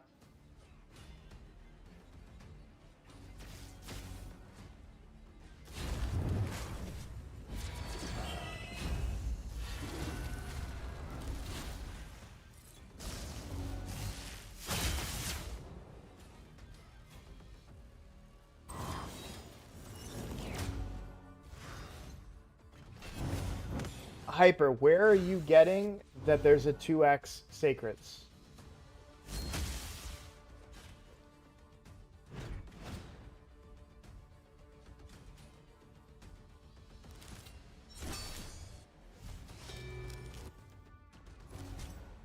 Sorry, I was reading chat. I didn't even see what happened.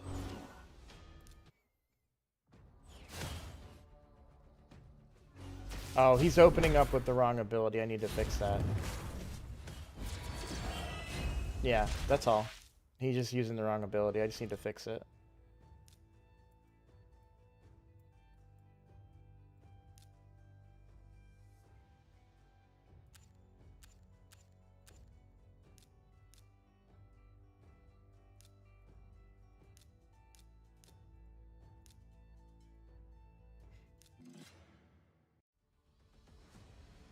Okay. I need to clarify something, and this is very important.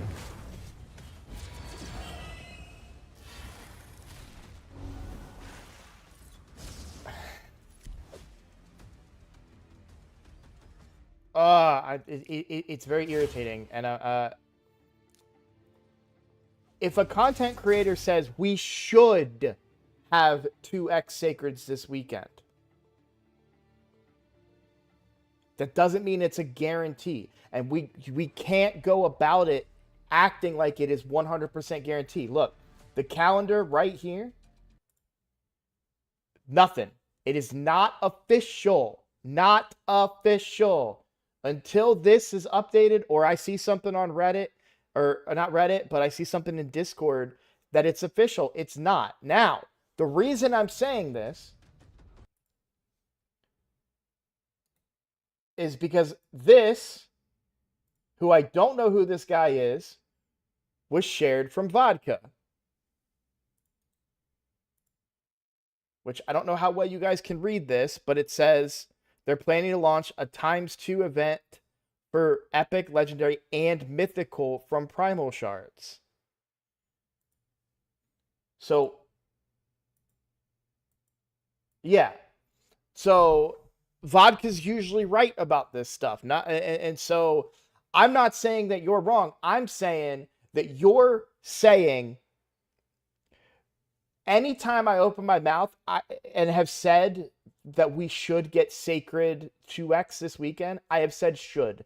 Every single time I've said should. And so I just want to clarify this kind of stuff because people throw these things out there and say, well, yeah, we're getting 2x Sacreds. But until it's guaranteed, it's Plarium, guys. Until it's guaranteed, it's not guaranteed. Until I see Thor in the summoning event or in a fusion event, I ain't believing it. You know what I'm saying?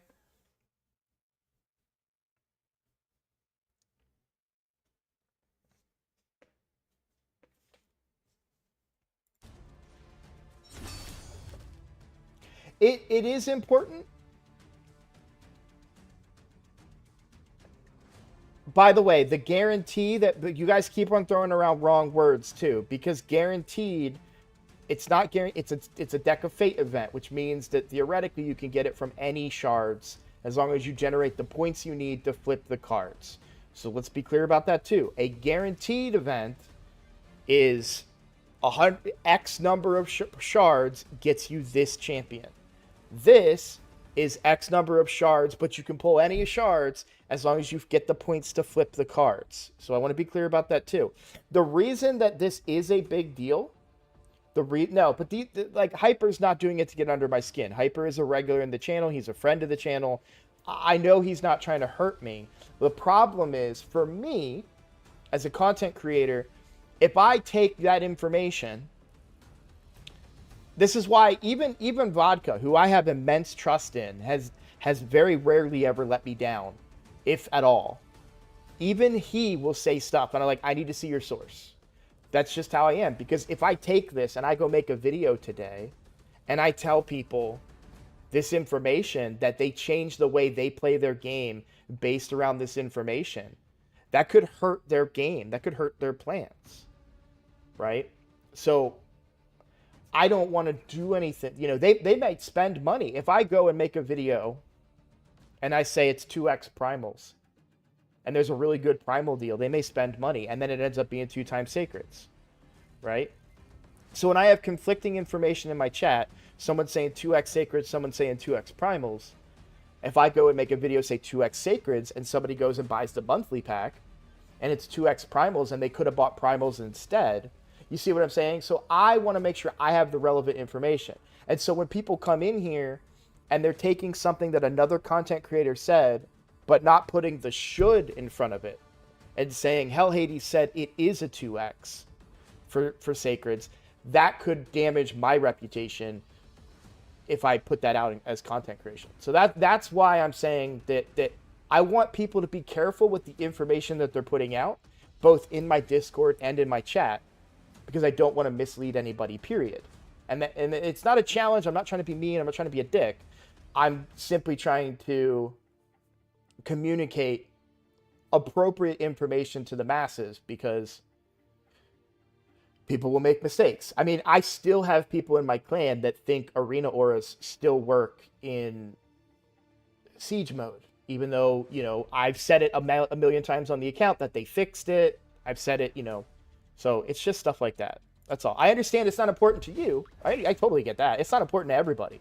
But for me, that's something that's important, is making sure we have accurate information in our community, right? And I think that you would, you know, want a because here's what I could do is I could go make a video and yep, 2x primals, it's happening. We're super excited. Yay, let's go, blah, blah, blah. And it's not, and just be like, oh, well, but I got 1,000 views on that video. Who cares? You know what I'm saying? Like, I'm not that's not who I am as a creator. And I don't think I'd ever be that type of guy. Like, even now, you're good. No, please don't. I'm sorry. I know sometimes my wording comes across as aggressive, but that's because my anxiety starts taking over and like my fight or flight starts going, and sometimes it's fight, right? Like I'm literally shaking. And I know you guys can't see it, and you'll hear me start to talk faster, and like my chest is pumping really bad, and that's just my mental health stuff, right? And I'm not mad at anybody. Nobody did this to me, okay? But like confrontation, I hate it. And so, but yeah, I'm just simply trying to make sure we keep things clear in the Discord for future reference. And by the way, we've got everybody here now. I get to stream longer today. I'm going to stream until about 1:45. My daughter has started school. Today was her first day, so I no longer have to dip out at lunchtime. So you're going to see me stay on longer. We're going to get longer streams. We're going to get more fun. But again, yeah, I'm not trying to attack anybody. I just wanted to be clear because I'm trying to calm down. But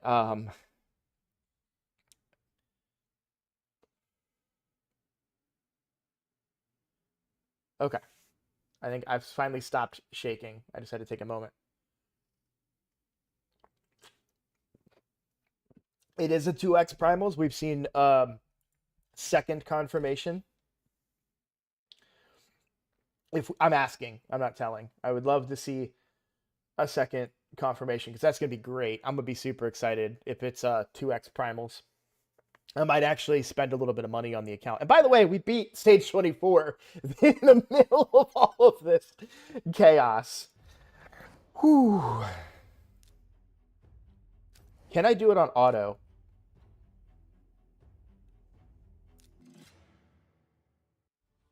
Oh, was it on auto? No, I switched it to manual for some reason.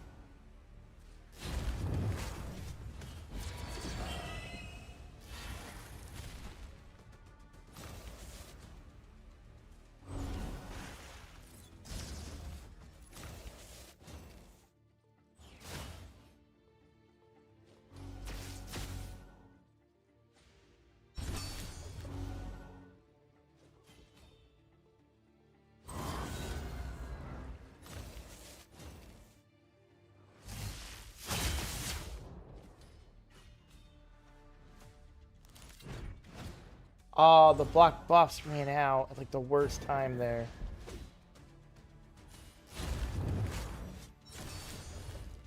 Here's the thing though. If we're not blocking the block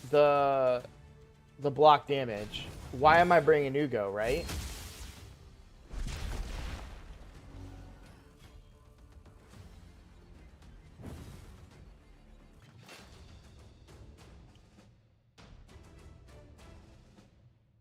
Okay. I want to analyze this a little more slowly here and see what happens. 1. Alright, that's 2. Scratch said it in a video. Alright, cool. I appreciate that, Hyper. Thank you. That's 3. That was 4, 5, 6, 7, 8, 9. Where's the block buffs?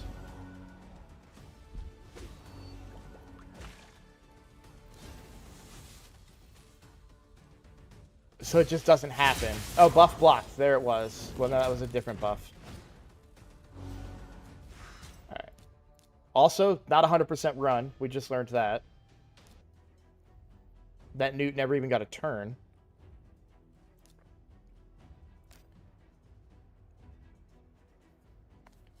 So what I'm wondering, is there not somebody better that I could bring that could do more damage?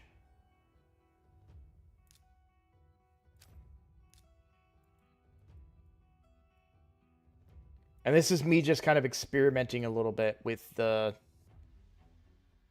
build. Like, do I have time to kill him with this team before he gets to 9 turns? You know what I'm saying? That's kind of my thought process here. And I don't have that many other enemy max HP champions is the problem. Like, the other would be a Cold Heart. Cold Heart will die if I went Cold Heart, so it's not Cold Heart. It could be Geo. This is worth an attempt. We can see if this will work. Because we do take some damage, right? We are taking damage.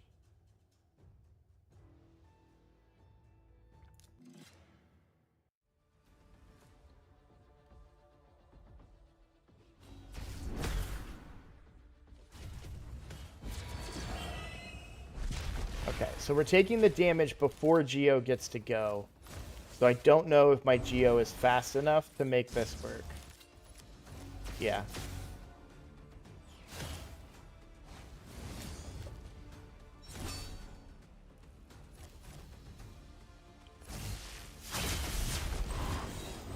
Alright, so it's not Geo. Because he's too slow.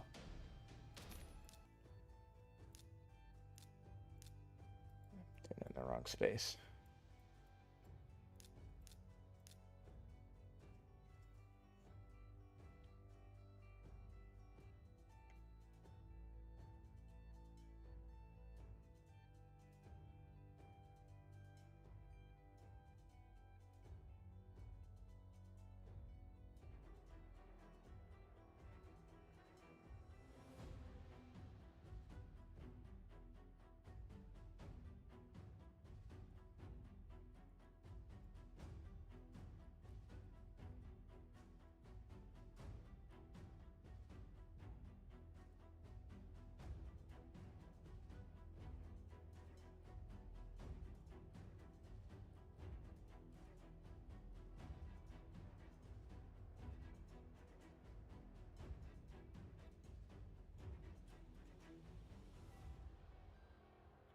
I think to make it more consistent, I need some turn meter fill.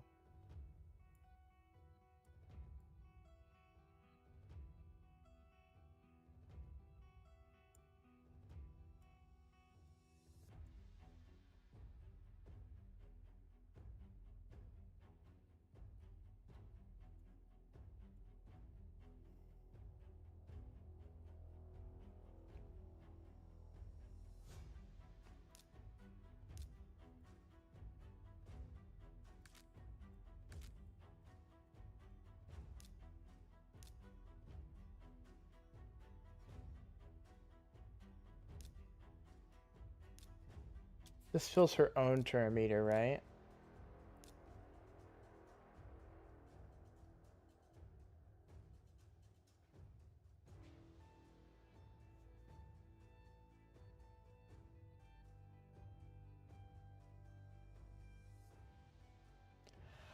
How does Nergigante Archer work in this circumstance? Okay, attacks all enemies. She'll stun the ads and decrease speed the boss, right? Also decreases the turn meter of enemies under a stun debuff placed by the skill by 20%. So she'll get all of it in this particular thing, right? 10% turn meter fill and stun. And then also bring in a hex later. I'm curious. I want to try this. I just want to see what will happen with this.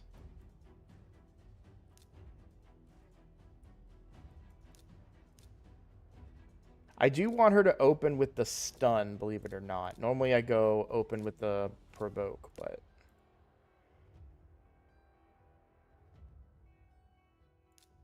So that's a little bit of turn meter. Not probably what we need, but we're going to try it. Whisper is just a fresh 60. I don't have her really built here. Alright, weak hit.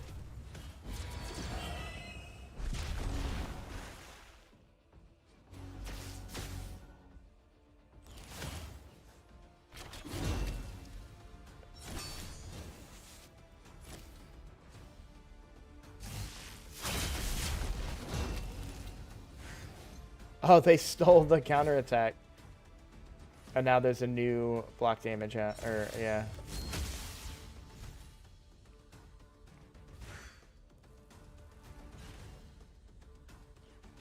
Loki's going to be really good for this place.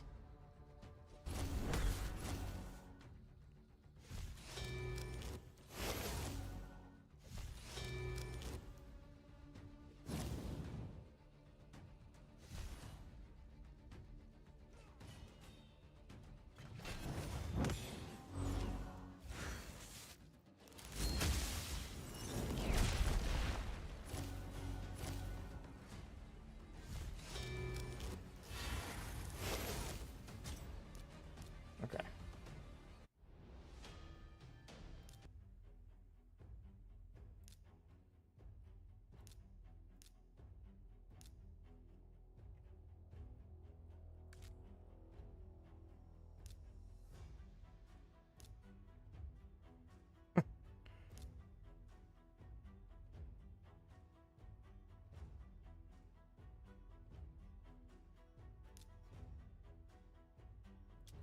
There is the option of Lady Kimmy. I think her accuracy might be too low.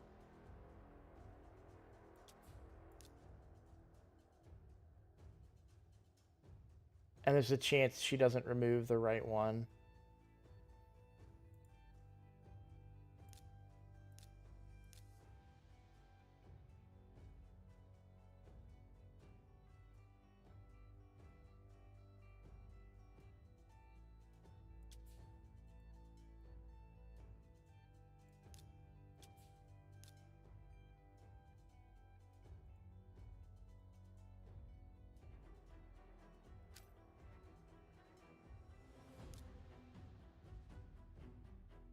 Yeah, Ugo feels like the best option. It's just very inconsistent is the problem.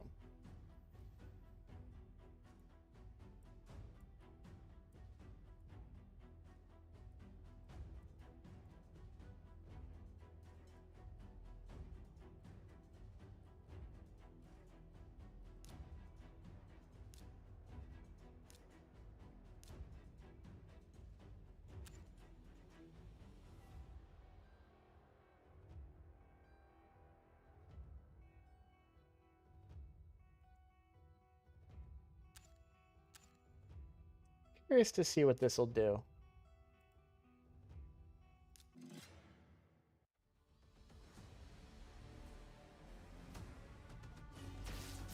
I'll check it out in just a second.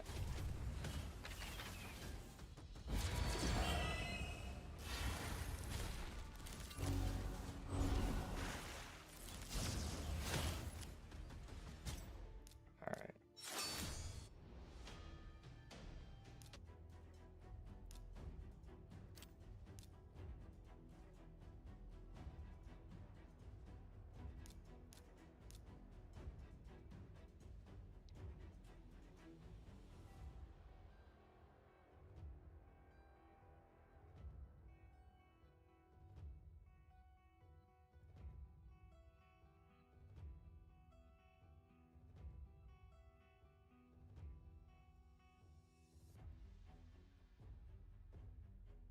No, sorry. It needs to be Ugo. I don't know why I keep trying to get rid of Ugo.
Is he just getting a lot of turns, or is block buffs getting removed?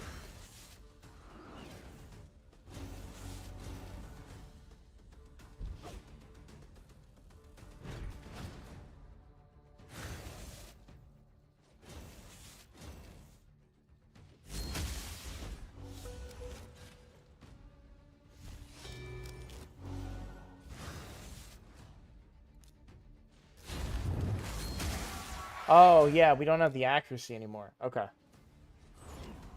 Cool, cool, cool.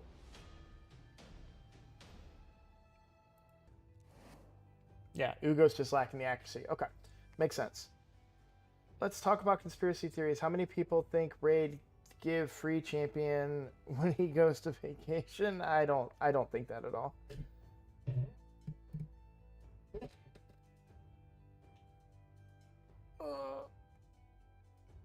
No, I haven't tried a seer comp. I've seen it. My seer's not built. I have to completely rebuild her.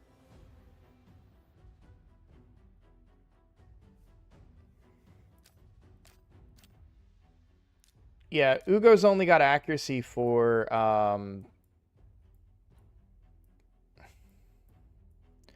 Hydra. So it's just not landing. It's getting resisted. Only 342 accuracy. I don't know that I have anybody with high enough accuracy to remove. Only 325 on my Mishinaki.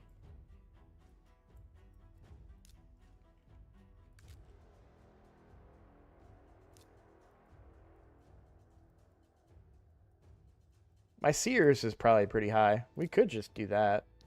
343 without an upgraded, without a 6-star banner. There's another 18. Again, she's just an instinct. I don't know that this does enough. We try it, though. There's no harm in trying this.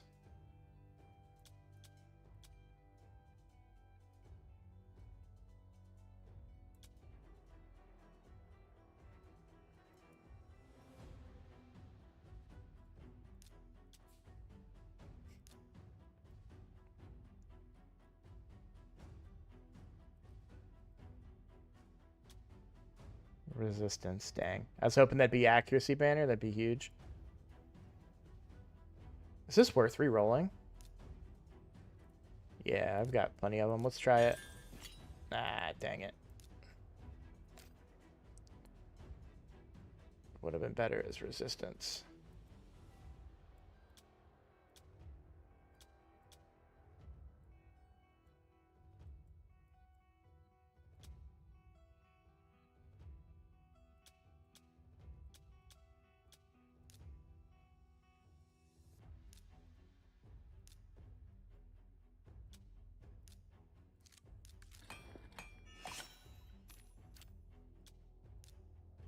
Just looking to see if I can get another... Alright, there we go. That's going to be more accuracy. Let's go! Love to see it. And then I'll enchant it, of course.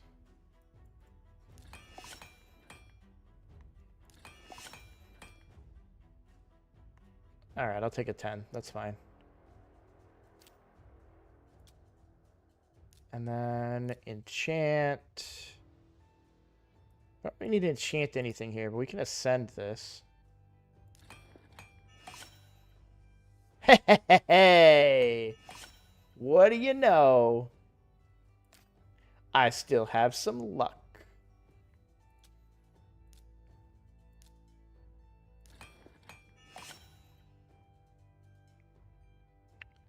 Not quite that time.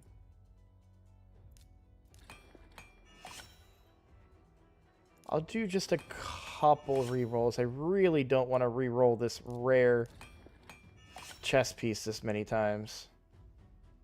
Alright, that's my last re-roll on it. Yeah, that's fine.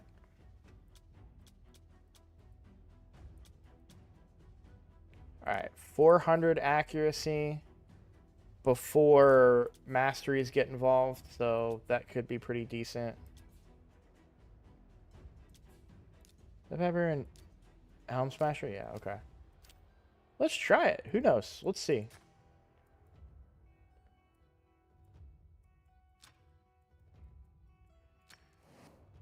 So I'm just having fun, by the way. I'm sure you guys are like, wait, there's a team, go build it. I totally get that. I just actually have fun. I like experimenting and coming up with my own ideas. Yeah, Armand's would work too. His accuracy should be high enough too. But Seer will do it and do damage, which I like the idea of.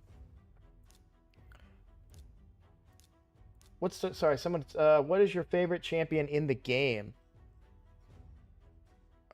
Aesthetically or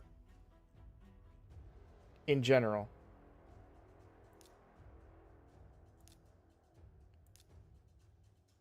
I think I want to go like this. Currently, my favorite champion of the game is Fushan. You missed my story earlier about why. He was the hero of our clan yesterday, but...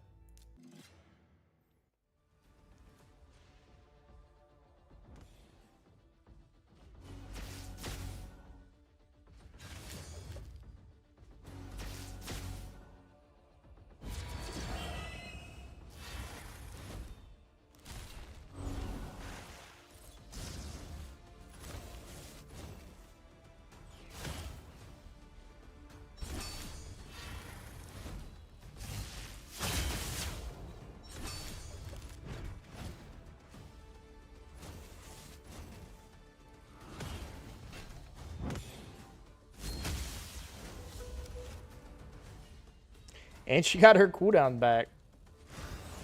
She might die, though, but she got her cooldown back.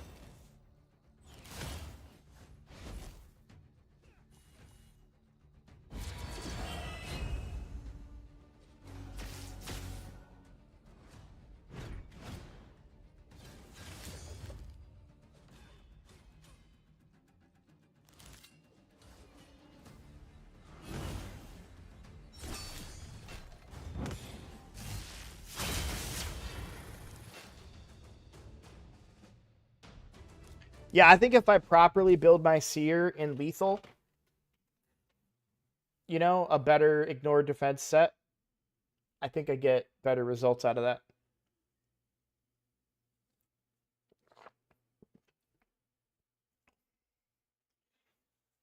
So my favorite looking champion is Cardiel.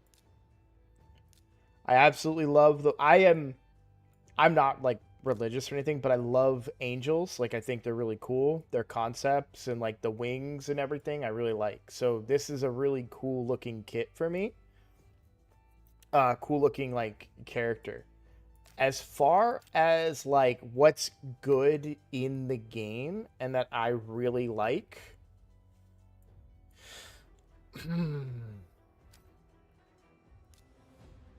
that's tough. Rotos is up. Rotos is so much fun when he works.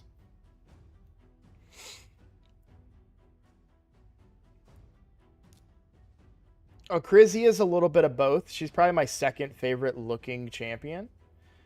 And she can absolutely smack. I just wish enemy max HP wasn't what it is right now.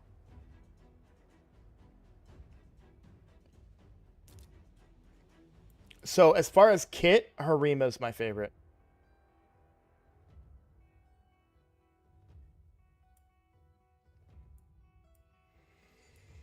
It's just such a good kit.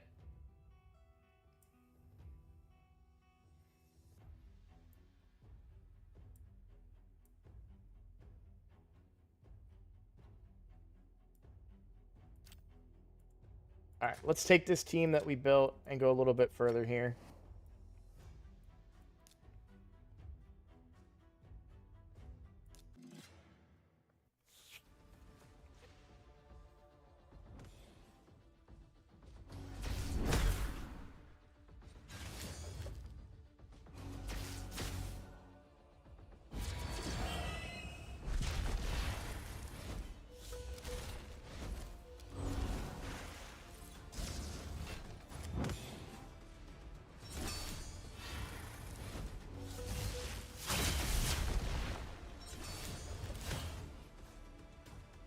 I kind of need her to die.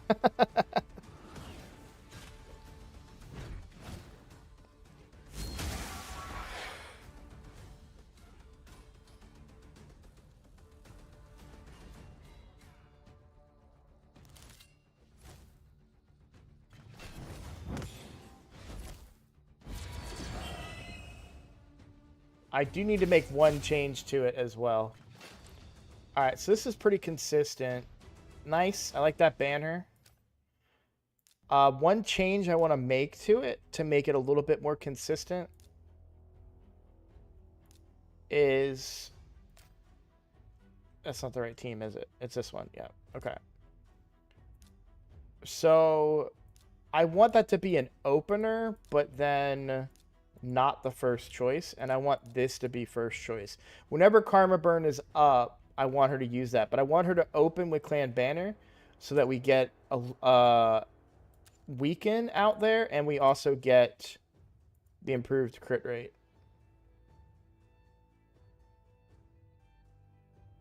We don't need it, but I want that buff so I have something else to remove. Now, this makes me wonder if Ancora is possible to get taken out. She's bringing strength in, which is one buff that we can take off, and the revive. No, I like the revive that she brings.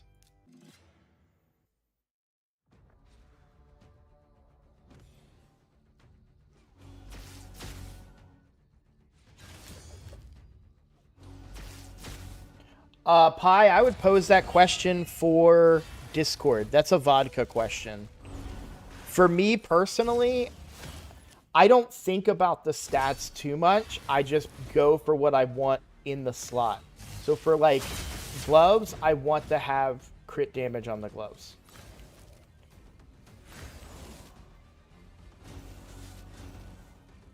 And that's what I would do.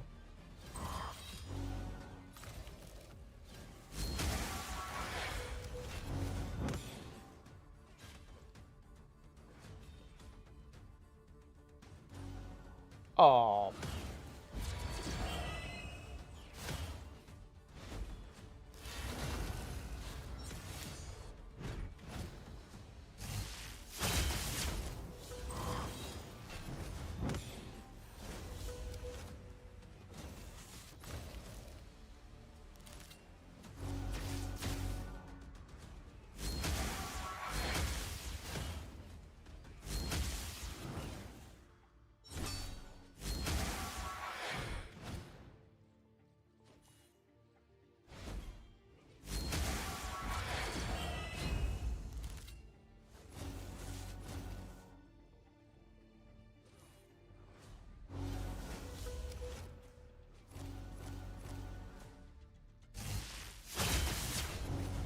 Perfect.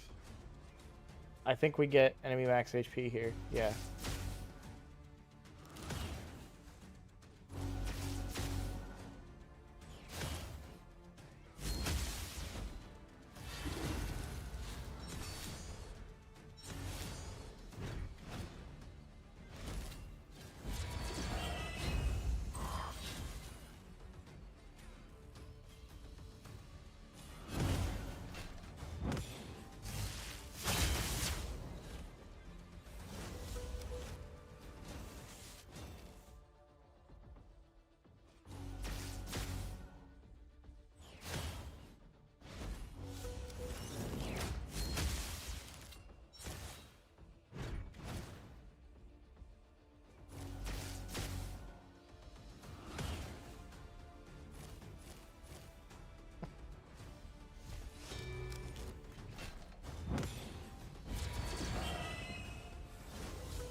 Alright, Seer should just kill him here. Yeah.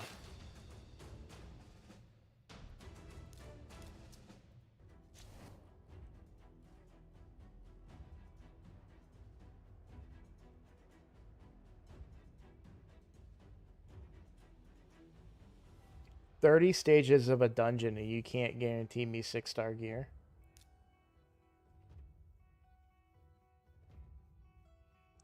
Yeah, I just need to rebuild the Seer to do more damage. Since Rima's A2 builds up her own defense, higher defense work best, I think. Yeah, it's one of those things that it's there's probably a lot of different schools of thought there. To be completely honest, for me, I look at the slot and I say, what do I want on that slot? I want crit damage on the gloves. I want speed on the boots. I want crit damage on the amulet. I want defense on the chest. And whatever the most of those that I can get is what I'm looking for, you know. And then everything else I'm looking for crit rate, crit damage, and defense, and speed. So yeah, it's all about what your gear can support.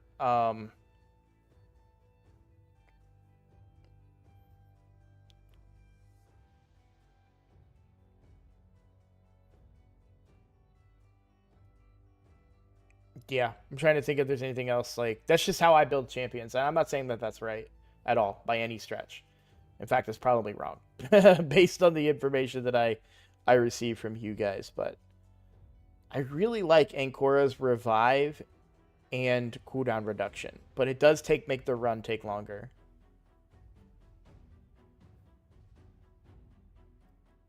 I wonder if the second Newt isn't worth it and Acrizia is better. And the reason I say that is because the second Newt, his cooldown is not booked.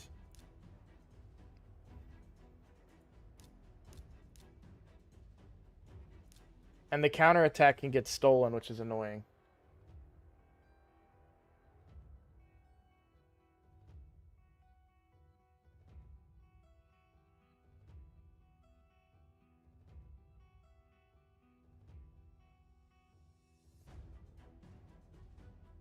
Yeah, I like that idea, Mikolaj. We'll try that. We'll give that a shot. As far as the stats on my Ugo, she did get resisted at least once. I watched it happen. I didn't mean to back all the way out, but I'm committed now.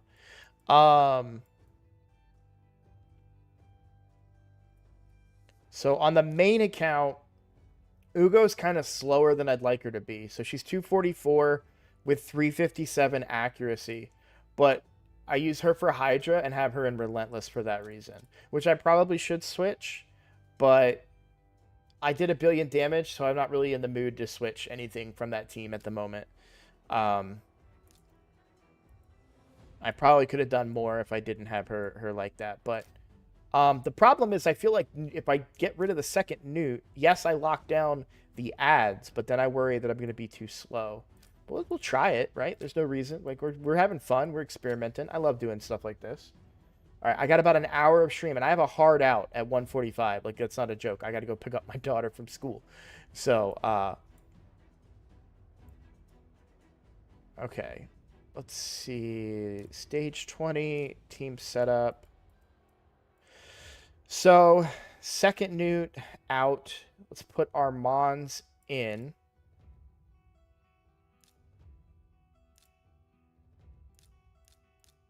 Prioritize that. I mean, do we want to do I'm gonna say don't use polymorph because I kind of want buffs on them. You know what I'm saying? Like I want Seer to have stuff to steal. We'll try this. Let's see.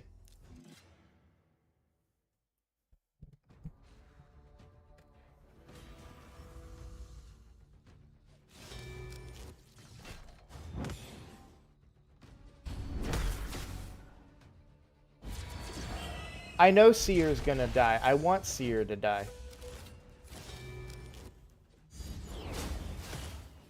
Seer gets revived with her cooldown back.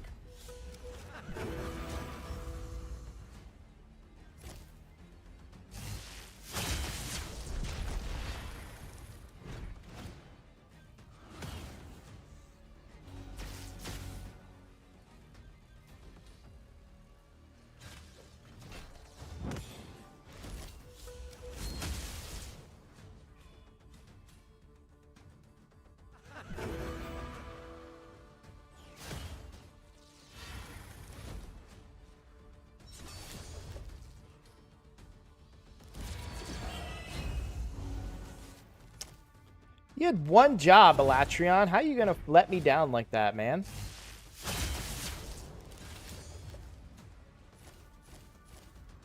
Unfortunately, Seer's not dying, but she'll remove these buffs soon enough. It's fine.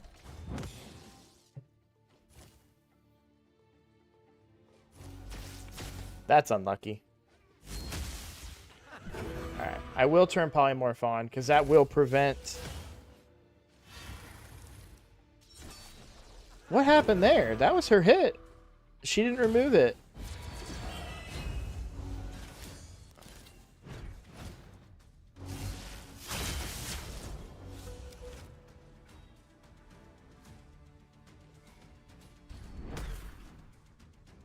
My reasoning for Polymorph being off is I didn't want to, like, Polymorph, like, Valkyrie or whatever, kill the whole thing, and then she comes back and just wrecks me. That was my thought process there. But having 2 buff removals will be nice.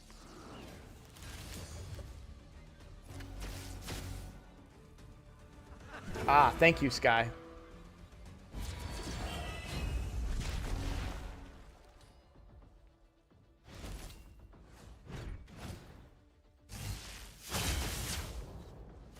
Yay! Armand's comes back with full cooldowns. Oh, well. He did come back with full cooldowns.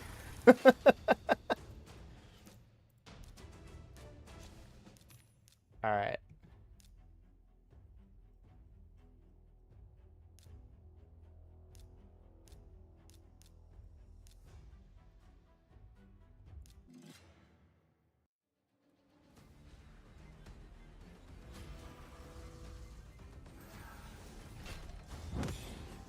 You're good, Mikolaj. I've got a job.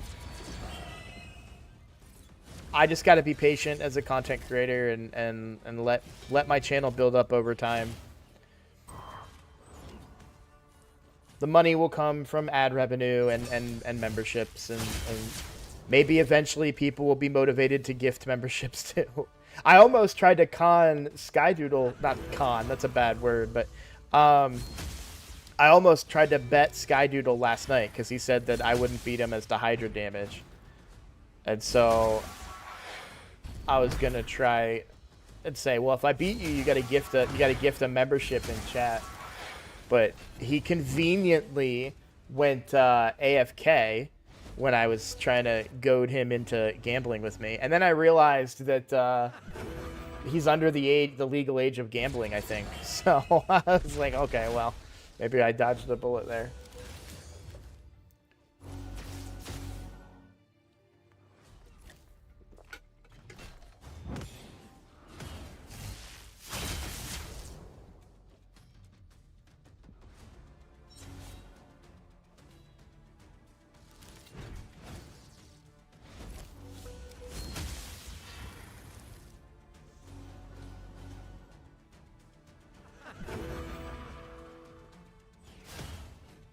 Lightning Cage is a pain in the ass.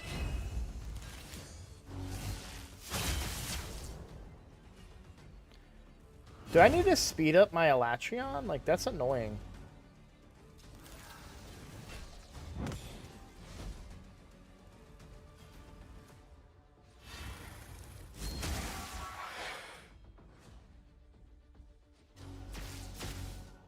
Or is Amon... I love that we got the boost there for the damage.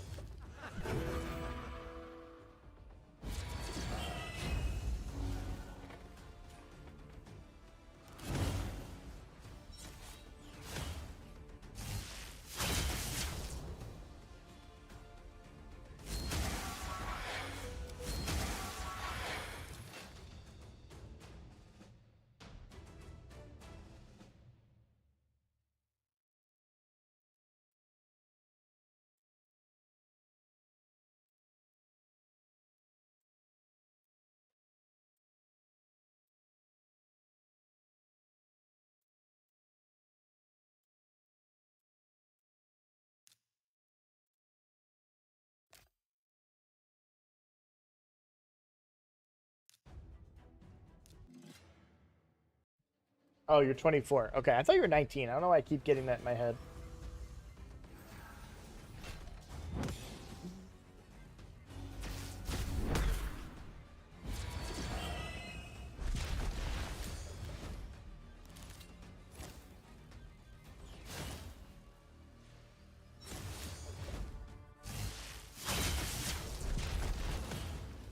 Alright, that should be big damage from Seer here. If she gets a turn.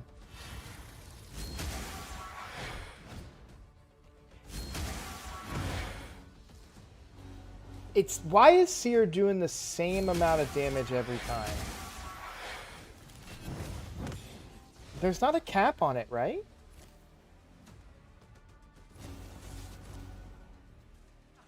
Like, that was a lot of buffs out there.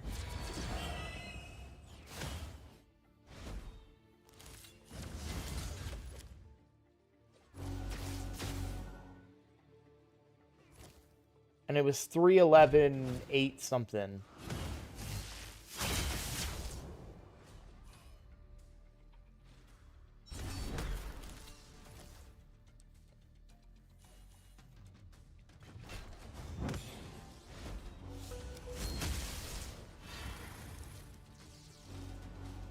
Yeah, 357 there.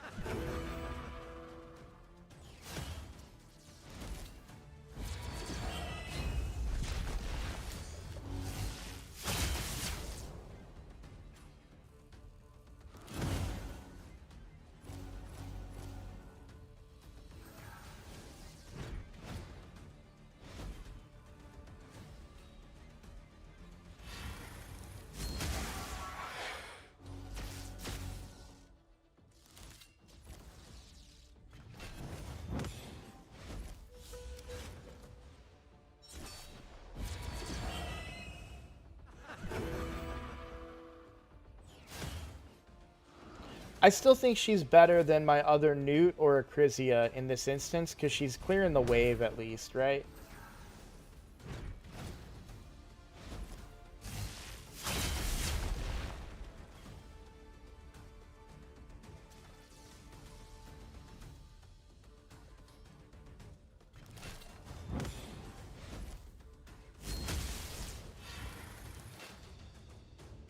Okay. Alright, that's fine. I like that.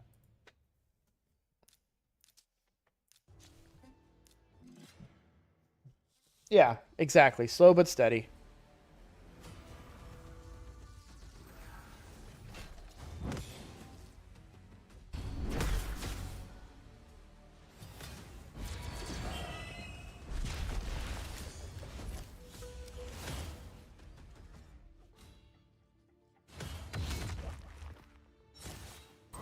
Oh, that's the Faction Unity guy. I was like, what sound effect is that?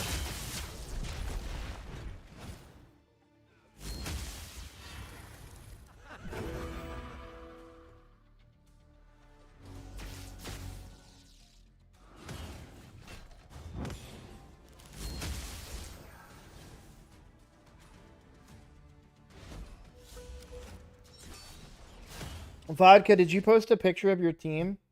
Your one-shot team?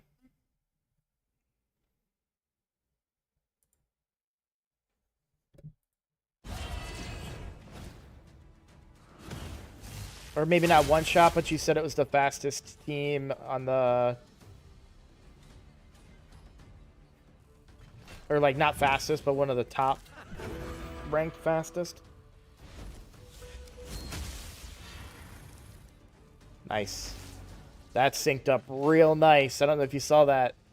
Ancora reduced the cooldown of Newt, and then Seer removed the buff right before Newt went.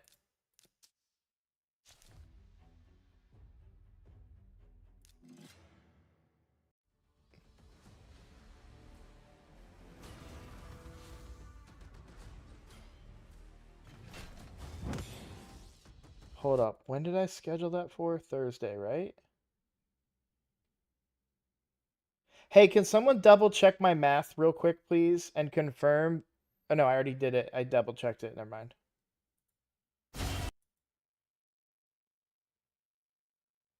Mikage, Xavier, and Bellinor. 1 second. Wow.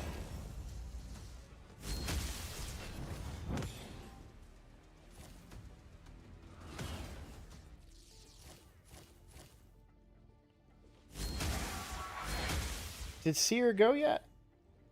Extra turn.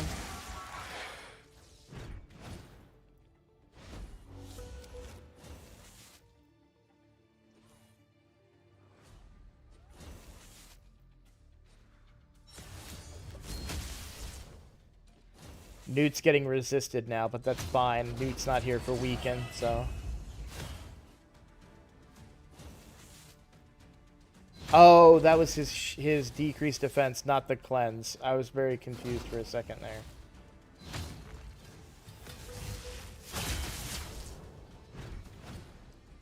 I was like, all the buffs stayed up. What just happened? Alright. Ancora should revive and then Seer.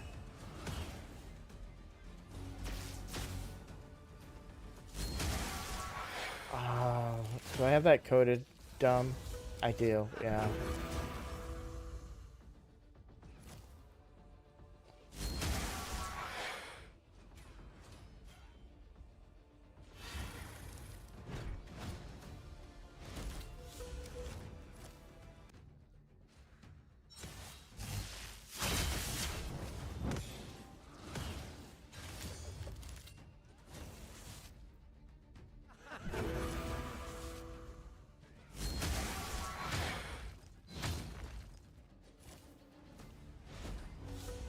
It's a semi-satisfying sound effect.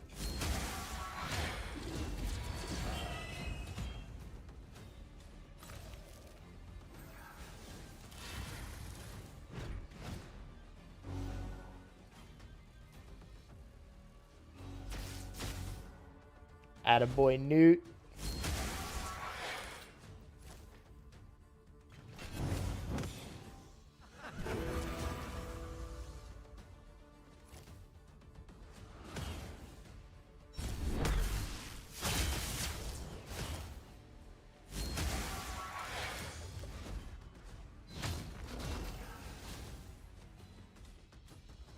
What are you doing, Newt? Oh, he's under block damage, that's why. Never mind.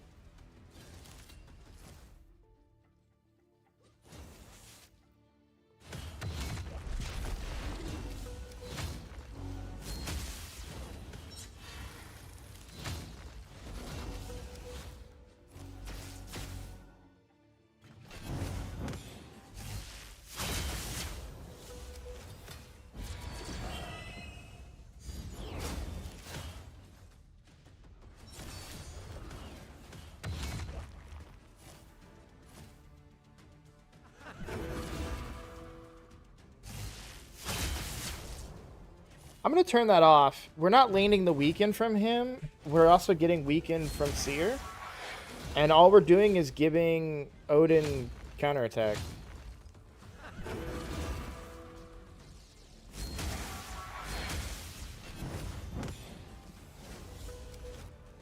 Alright, Seer has cooldown now, so hopefully she just does stuff. She didn't remove it. I'm gonna assume that was Lightning Cage and that she's not getting resisted now. But it's possible she's getting resisted now.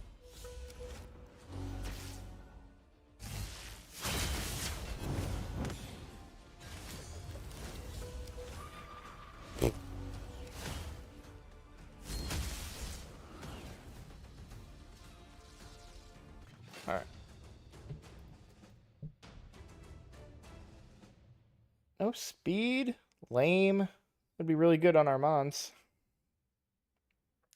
I'll keep it for now. Alright, I want to make one tweak.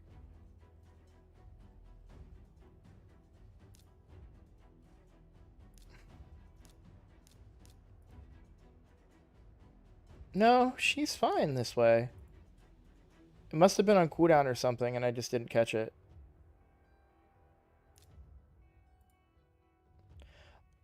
Just in case, I want to make sure that I have it set right. So, if you can revive, because I think she can only use this if there's a dead ally, use it, and then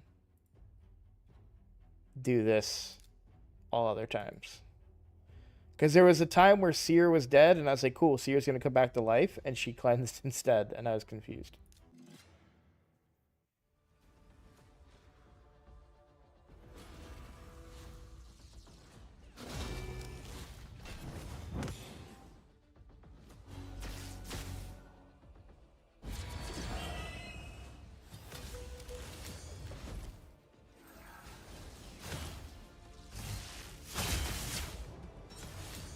Oh, I wanted to turn that off. I forgot.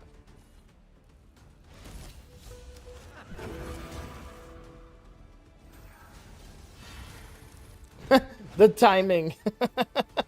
I mean, it worked still. I just thought that was funny that our Mons was like, no buffs for you, Seer.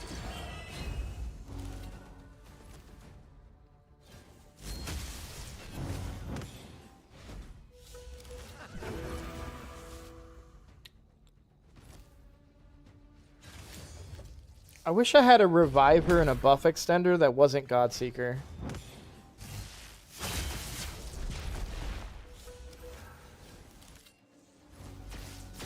I mean, Godseeker does do the same thing that my Ancora is here for.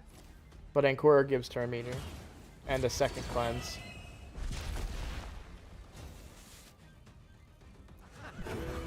Wait, you can't extend protective buffs anyways, can you?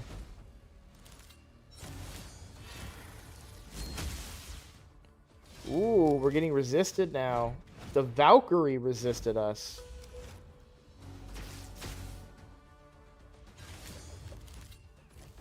Valkyrie resisted there too. I don't think Seer can cut it now.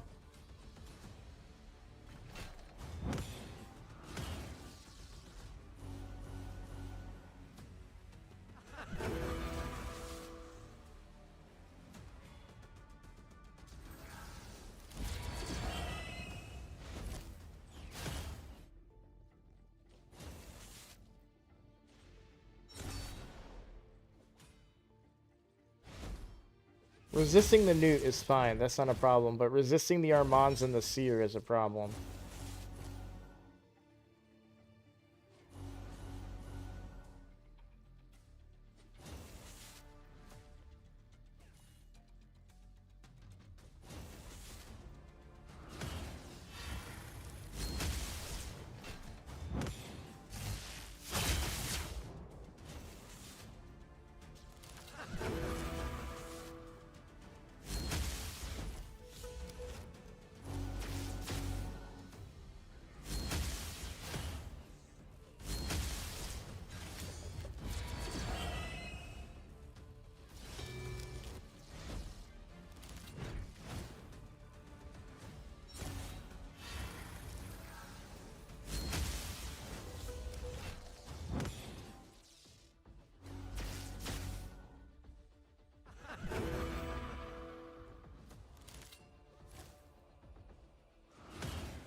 I need to see Armands go here.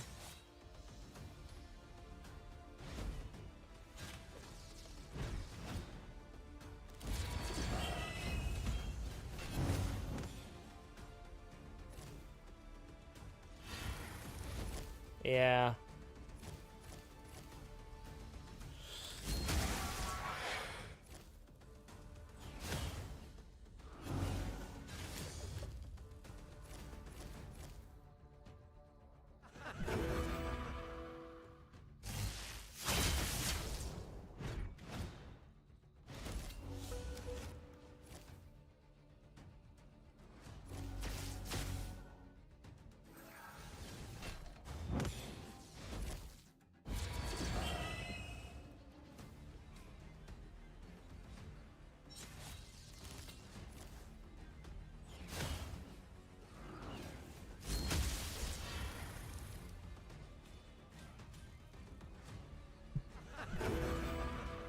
Turning that off is really going to help.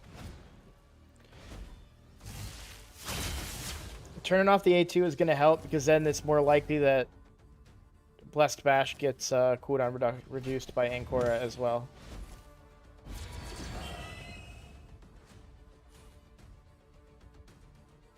There we go.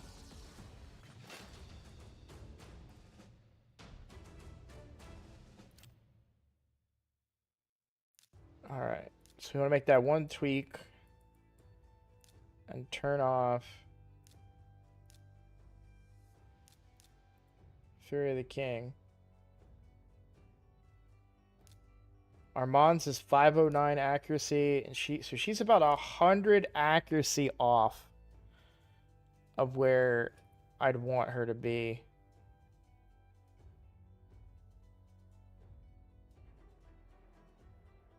And that was stage 29. And Armand's may not even land stuff here. So, do we want to rebuild Seer? Probably.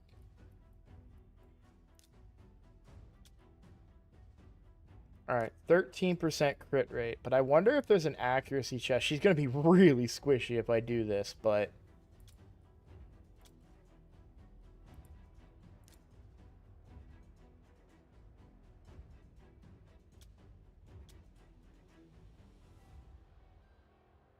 Yeah, but I kind of am okay with if she dies, though, right?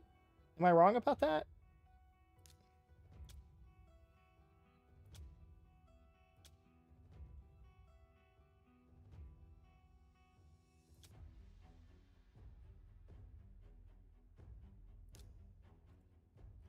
Crit rate, crit damage, accuracy, speed.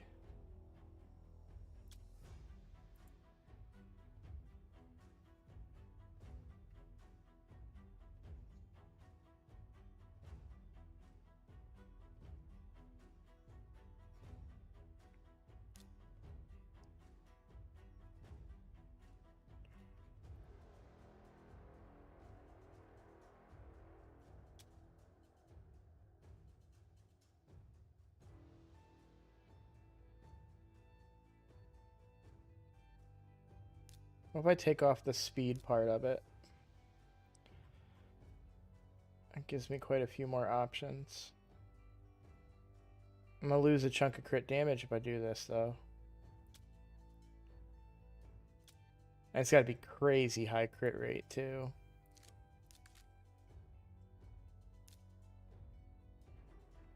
I just want to look at helmets right now.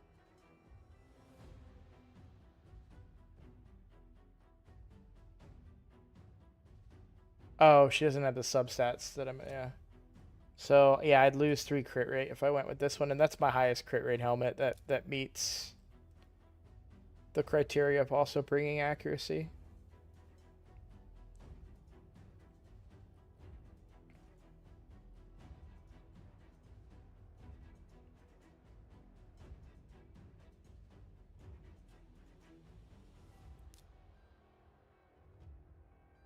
What's up, Ash? I am having a good day. Like, being a great day. All started yesterday. I'd really like to get Instinct off her if I could. And maybe get her into lethal.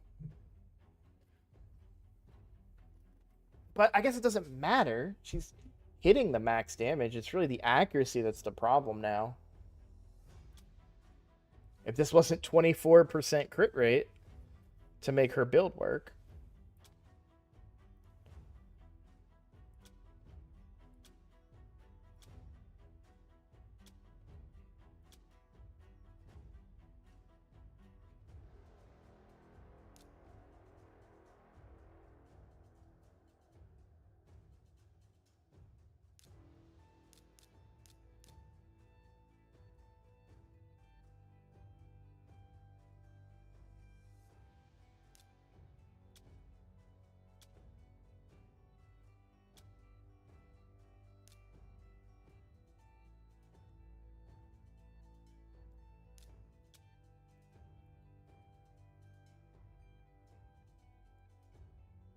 I mean, that rolled really well.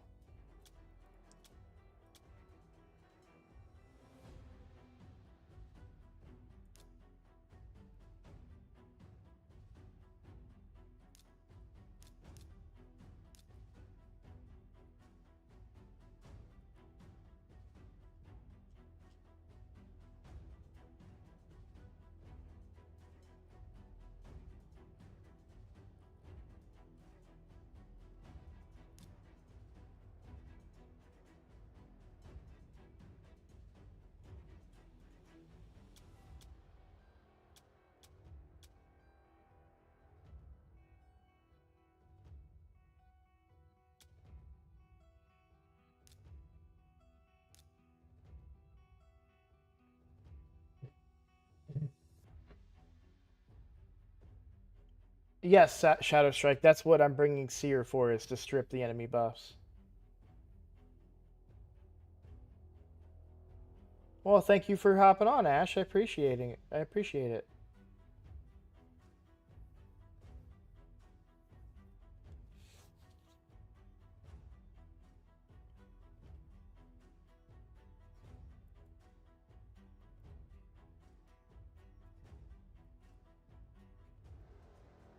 So Loki's just going to replace Seer, right? When he comes out? Am I wrong about that?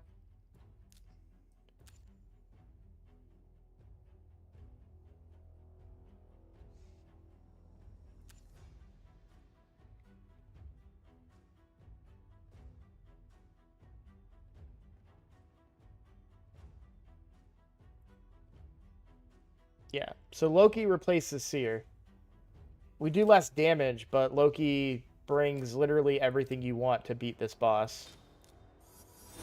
He brings block buffs, he steals buffs. It can't be resisted, so the accuracy doesn't matter. Well, if he's under a veil, which, you know, hopefully he'll keep himself under a veil because he'll keep popping down below 50% HP, I hope. So I don't think it's worth me going all in on Seer here. Hey, congrats on getting back into Gold 1 Classic Arena. Oh man, I'm so close. I'm excited for 97. I'm gonna get the really good deal on Sacreds. I'm gonna buy that. Did they give up? Or is my math just way wrong? They should have 31 attacks left. But I haven't seen them touch this all morning.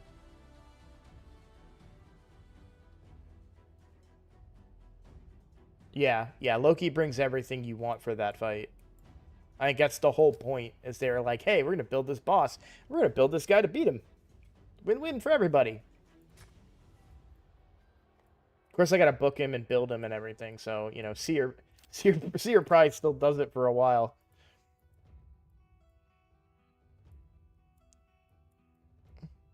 But the question becomes, if Seer's not actually removing the buffs, am I still bringing Seer?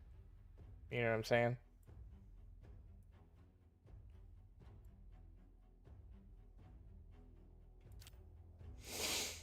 Because Armanz is doing it.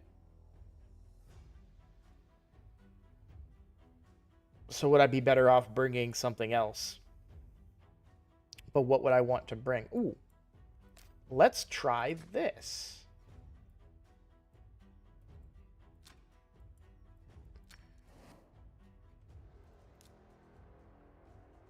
So what if we went back to Padric?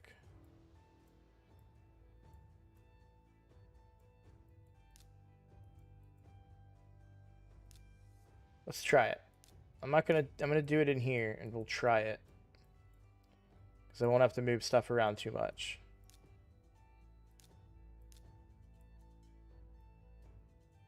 Now this is not because of his ally. He brings increased accuracy, which is why I'm doing it.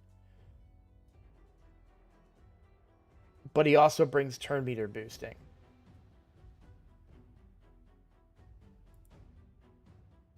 I just want to try it. I just want to try it.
Are you gonna revive Ankora? All right.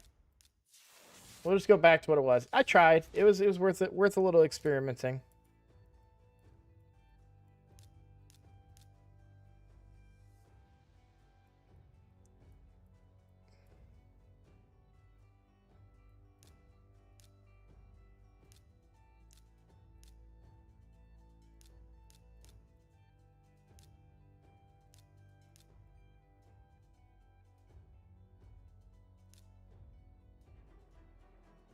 To be honest, I don't even think I need her to open with that anymore. I bet you the speeds are off by the right amount.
Yeah, no, I definitely need 500 accuracy. I already know that.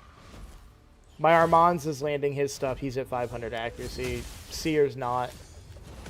I just need to properly rebuild her, like, from the ground up.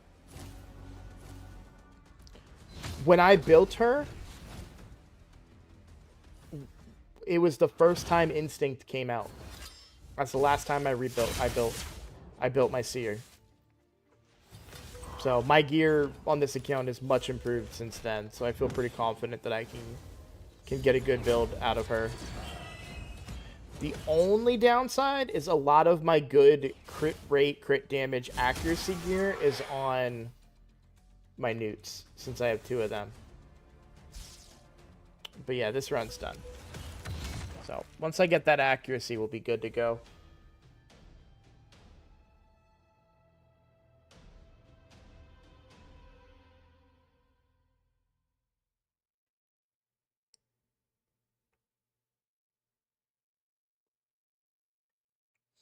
I don't know if I'm only at 400 accuracy on the Seer. I don't know that Mithrala makes up for that with her aura. I mean, I wouldn't even have to. By the way, Newt has that, so I wouldn't even need to bring Mithrala. Let's try that. That's a decent enough idea.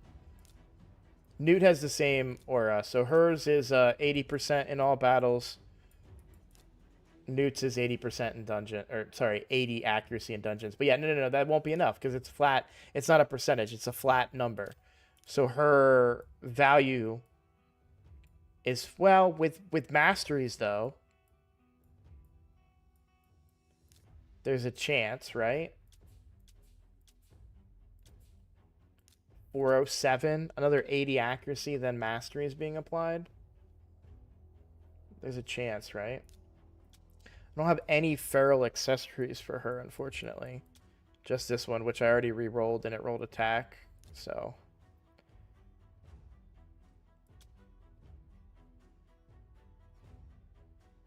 I don't know. Let's just try it. I only need 13% crit rate.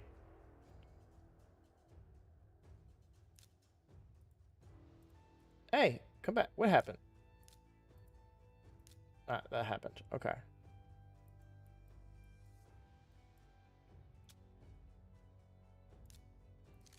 I will lose a little crit damage here, but we're already hitting the cap on damage, so I'm not worried about it that much. Unlucky.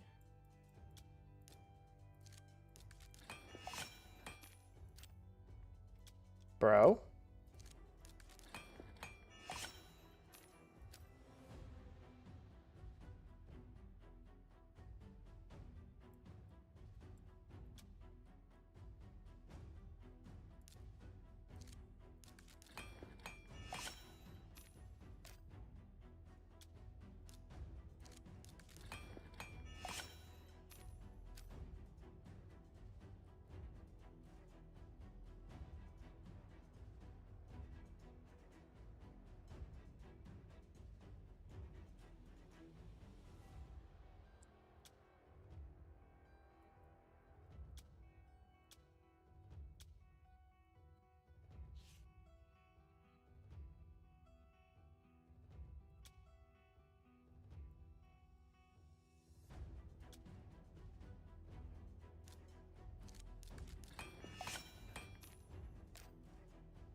It's a lot of crit damage I lose, though.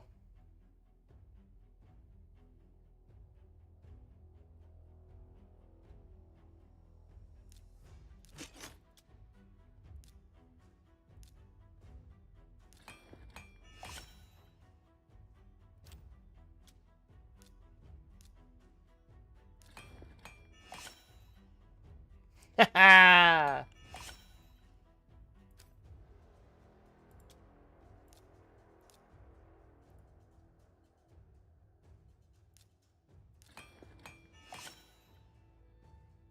There's a 1 in 4 chance. I figured I'd take the shot. Alright.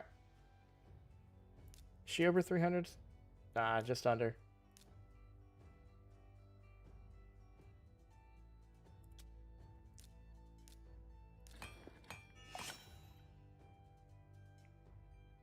I'm actually kind of okay with that. I'm not going to take it all the way up. Ah, screw it. I got plenty of those. I've been farming Sand Devil so much lately. So that's extra HP, right? So a little bit more. She's less squishy. It's okay if she dies, because she's going to get revived. So the main thing that we're getting out of this is taking all those buffs down. And killing the ads is the big thing.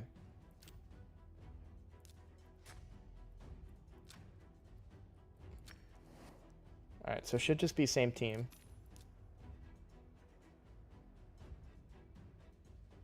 If I'm still short of accuracy, I just put Newt in the lead.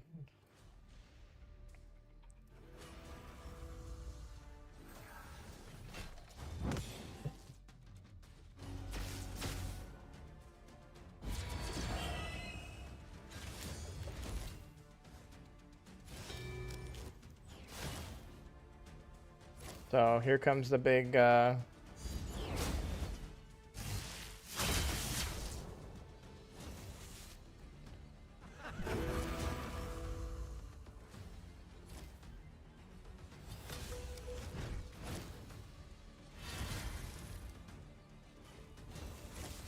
just a little low.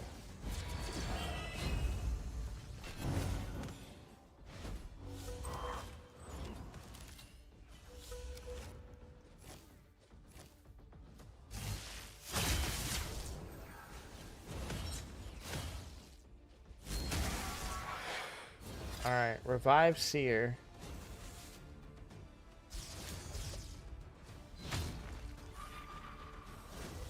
That sucks.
Alright, I'm gonna try this.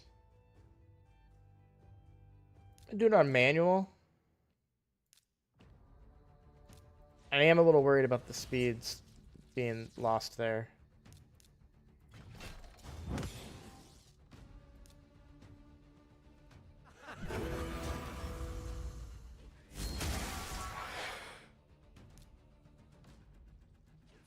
I don't know why I hit him.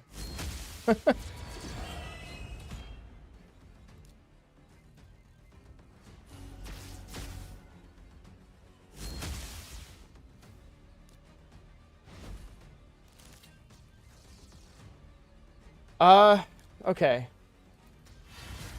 Yeah, there we go.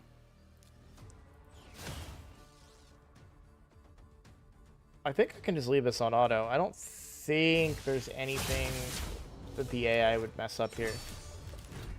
Oh, leaving that on isn't great, but it's fine.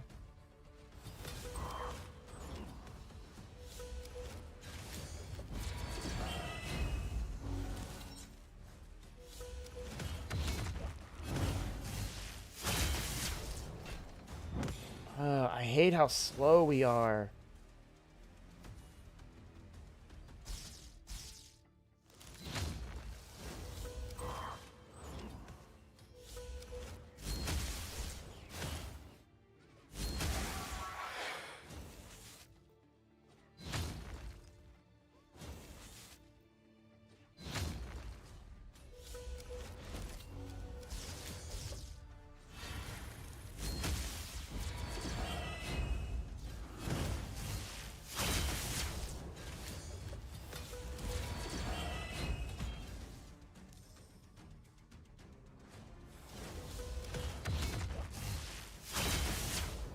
Yeah, that's it.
Alright, let me check the rolls on these accuracy too. That's a decent one. That's max. I think that's a decent one.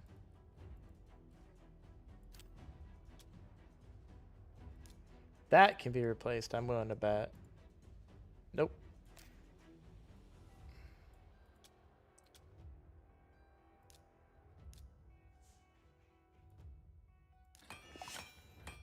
There we go. Okay.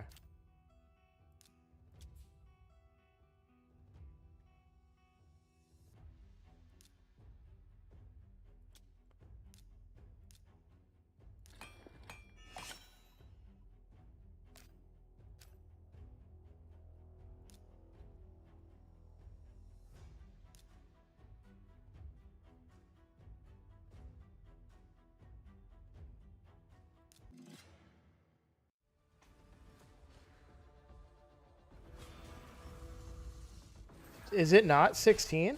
I could have swore I took it to 16 already.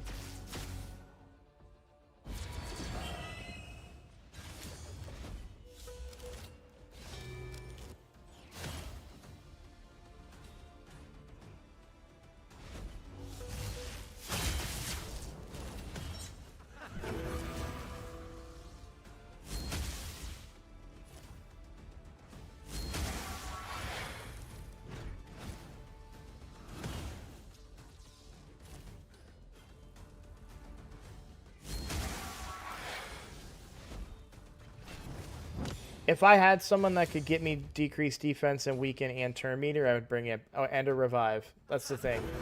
There's no room in the team the way I have it currently built for Lydia, unless I completely drop Newt, which could be possible.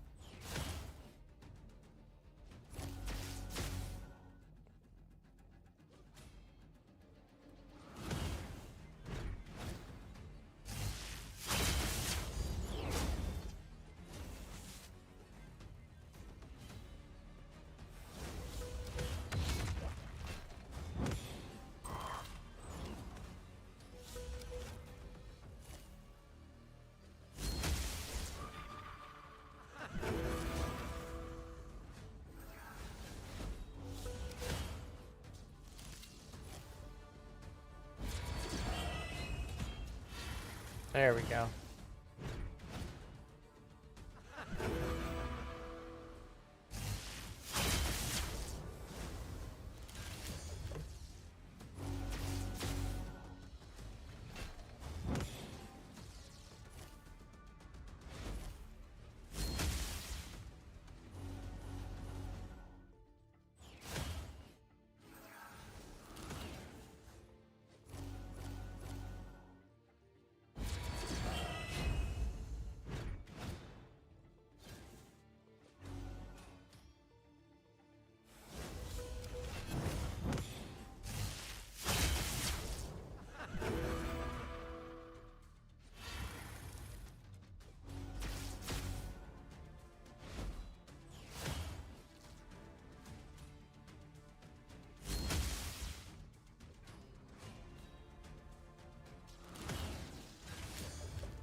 There's that cooldown that I want.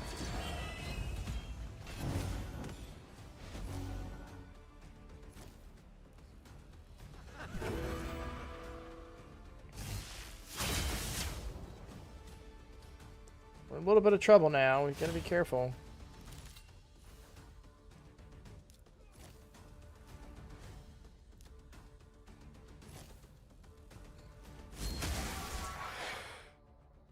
Perfect.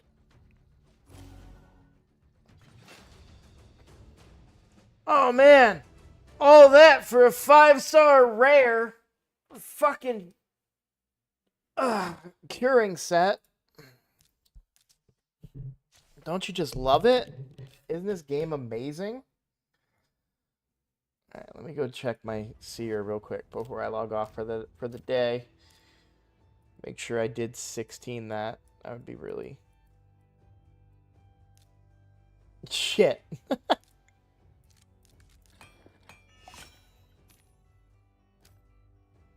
Hey, I hit 500 accuracy, guys. So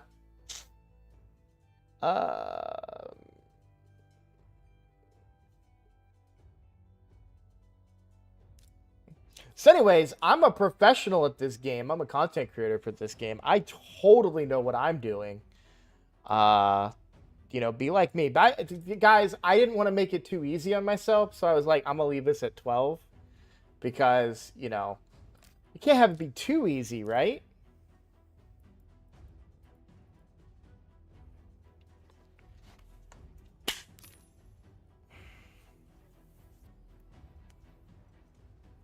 All right.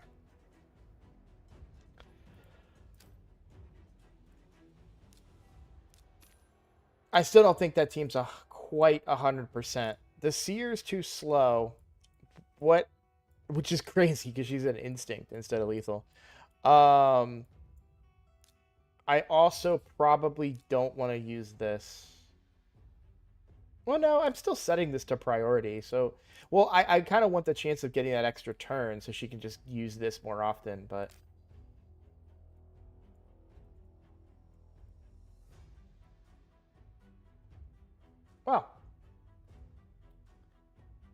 New update comp? Yeah, this is the new, all the new stuff came out. So the new dungeon, we just did the hardest difficulty of that on the main account.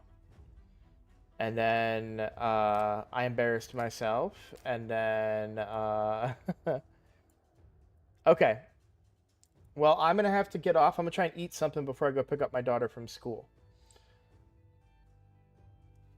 So if I can hit level 97, then yes, I'll probably be ready for Frida. Or it's not Frida, sorry, Freya. But I don't know that I want her that badly. The thing is, I'm going to be pulling anyways. I'll be pulling primals. But I don't know that I want her all that bad. I do like the provoke on the with an AoE A1. You could put her in a curse set and you're basically getting a budget archer queen.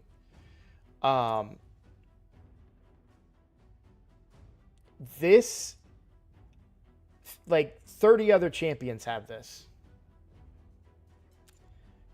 And then this is really good with a 20% turn meter fill. Like, I'm not sleeping on that. This is really, really good. I don't know that it's really, really good enough for...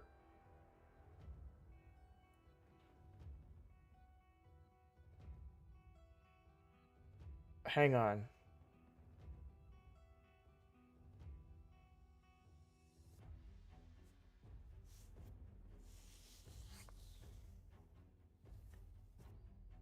I mean, this would be on my third Hydra team. Is the thing.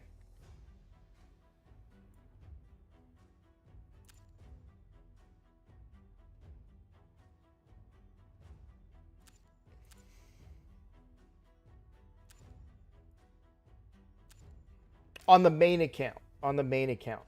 On the free-to-play, she's huge for me.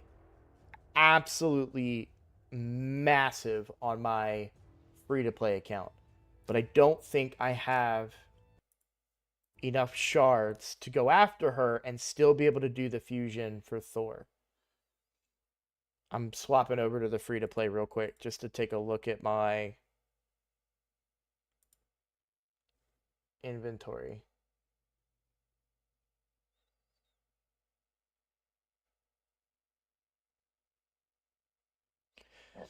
Yeah, they're doing this massive event comp where they're bringing in all the Norse gods. So Thor, Odin, Freya, and Loki. Loki's the free login champion. They're doing it just like they did Adolin. And then Thor is the fusion. Freya you're gonna get from a Deck of Fate event, and Odin is a champion chase reward, which I'm not that happy about. So there's no like straight up guaranteed champion. Well, I would like Odin to be a straight up guaranteed like Fatalis was, but was Fatalis guaranteed via voids or was he guaranteed via Deck of Fate? I don't remember.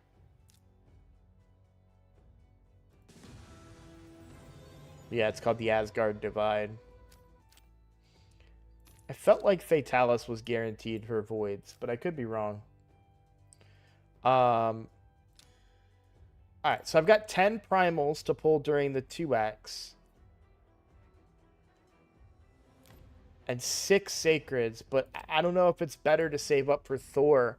The problem for me with Thor right now is my gems are really low. Like, really, really low.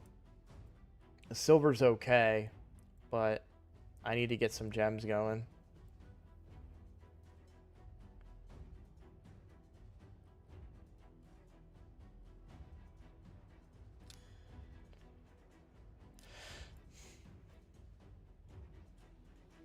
I don't think I could compete in a champion chase for Odin on this account. I certainly can't do a Deck of Fate for Freya, I don't think. Not with only 6 sacreds. I can't imagine. It's probably going to be somewhere in like the 20 sacreds range, which would then equate to... It's because I spent all my ancients. Y'all warned me, but Freya would be good, but she'd still only be in my second Hydra team. I mean, maybe on my main Hydra team, maybe she replaces... Oh.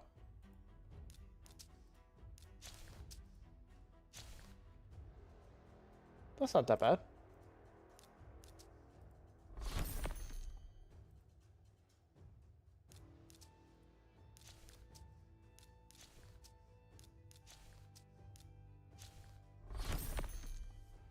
Like, maybe she... Ooh. Likey. Like.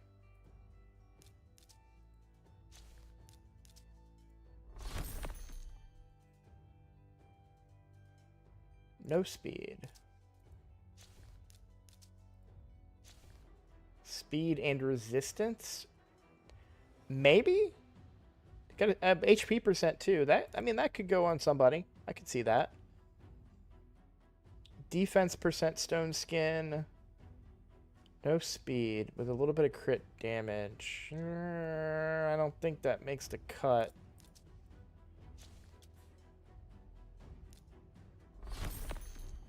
Alright, I'm not even gonna look at these. I claim all of those for sure. It could replace Mithrala.